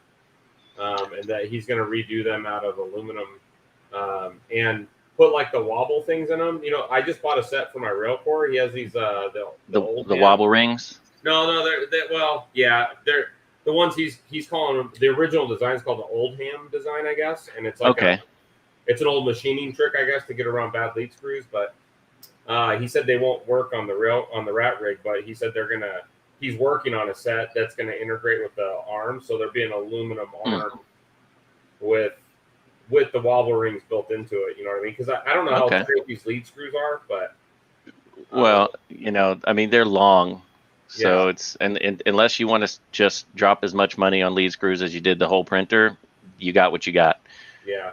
I got to run, guys. Take care. All right, see you, Jerry. See you, Jerry. Thank you. Bye-bye. Hey, Tim, Kieran asked if you've rounded your lazy Susan corners yet. You muted. Lazy Tim, unmute. No, I haven't yet. Hey, I'm jealous of your lazy Susan because I'm getting tired of turning this thing around. Where did you get your lazy Susan? Is it just a normal one for like a dinner table or what? Amazon. No, it's not really normal. I'll show you what it looks like. Because where did I put it? Right here. I bought a second one for my standard builds, and I put it on a smaller thing. And I guess when I bought my second one, I accidentally bought a third one. Oh, that's all the bigger it is? So, yeah, it's But it's metal, yeah. Yeah. So how do you have it sitting on the? I mean, the printer's on feet, right? So do you have it like blocked up in the middle, or what? No. So that's it there. Oh, I see. So do you have like a big piece of wood on it? Yeah, I've got a piece of 3x3 plywood. Oh, okay. This just screws into the This just screws into the plywood, and then this is just sitting on the table on the bench, and the weight of the printer prevents it from sliding around so easily. And it works good, huh? Yeah. Yeah, and you could put rubber feet on the bottom of this; it wouldn't hurt. Yeah. Especially if you've got something lighter going on it. But yeah. When you start printing, are you gonna leave it under there? I'm gonna. When I was out visiting my brother who's building my custom table for me, I've asked him to incorporate a mounting system for this so that I can incorporate this on the table, and then I'll have a piece of wood on top of this, and then the printer on top of this piece of wood. That's a good idea. I mean, if you could lock it down and unlock it, that'd be a really good idea. Yeah, I'm gonna probably use just a little simple pin system. Yeah. With a spring pin to pull it down, unlock it, and lock it in place. Because if I have to go around back and work on it, I don't want to have to haul the whole thing and turn it. And yeah. This mesh table that they sell is cool, but they're not very strong. The table's a little wobbly. So I'm actually getting a quote right now to put glass on the second shelf and hopefully use the glass to kind of stabilize it some. Because there's so much weight on the top of it, you know. But man, this thing is huge, dude. God, and Jason, your video right there, your video feed right there, it looks absolutely tiny. Like I've stared at that. I've stared at your printer 100 times and think, God, it looks like a 300 by 300. If you walk right up to it, I can take that printer and I could put it inside there. Yeah. That's what I'm going to do. I think when I get my build, I'm going to put my rail core on it and move it up and down. When I started this, before I got it, I thought, it doesn't look too big, but when you get it and actually see it in person, it's like, holy crap. Yeah. Yeah. Where are you putting yours? Are you just leaving it in your room there? Are you in the garage or what? Me? Yeah. No, I'm in the basement, and I have a spot over in my studio for it. So yeah. I sold my Artemis to make room for it. Okay. It's kind of a bummer, but the Artemis is great, but man, it takes a lot of tweaking to get those print. The Deltas are just a whole nother bag of worms, you know. That you'll have it printing good for days on end, months on end, and then you'll go to hit print one day and it just won't print. You know, then you got to go back and got to redo all the setup and crap. So, but. Anyways, but yeah, I'm actually going to get ready to jump off, guys. My wife wants me to go to bed, so. Okay. But I appreciate you jumping on, man. I asked Tim if you had a Twitter or something because I didn't know how to try to give you a link, Jason. But I do. Do you have a Twitter? I don't know if I've linked you on Twitter yet. I don't even know what it. I can look it up. What do you have, like an email or something, or what? Yeah. Hold on. Let me do this. I'll put my. Work. Let me find something here. I got. How does Tim get a hold of you? Rat light? The the messenger. Yeah, the bat. Oh, on Facebook? Yeah. Yeah. So I have. Oh yeah, there we go. Okay, so this is. Oh, I don't have YouTube pulled up again. Here, I put it in the chat, in the comments. No, the private chat. That's 'Cause I your don't have Twitter? Yeah, Okay. because I don't have. Oh yeah, I closed down the YouTube one when I turned this on. But you don't go on Twitter much? I don't really go on a lot of stuff much, but if that pops up, it pops up on my phone, so I'll see it. Where do you go for your daily negativity? Work. All right, I just followed you. So. About it, so, yeah, so that works. Twitter's bad, but Facebook's worse for sure. Oh yeah. Dude, Yeah. Facebook's brutal. Oh yeah. But anyways, all right, guys. Well, I'm gonna jump off. I'm probably gonna stream again on Thursday night, maybe Thursday night. So Okay. I appreciate the help. Go. Thanks, guys. Anytime. I appreciate Didn't it. really do anything. Thanks,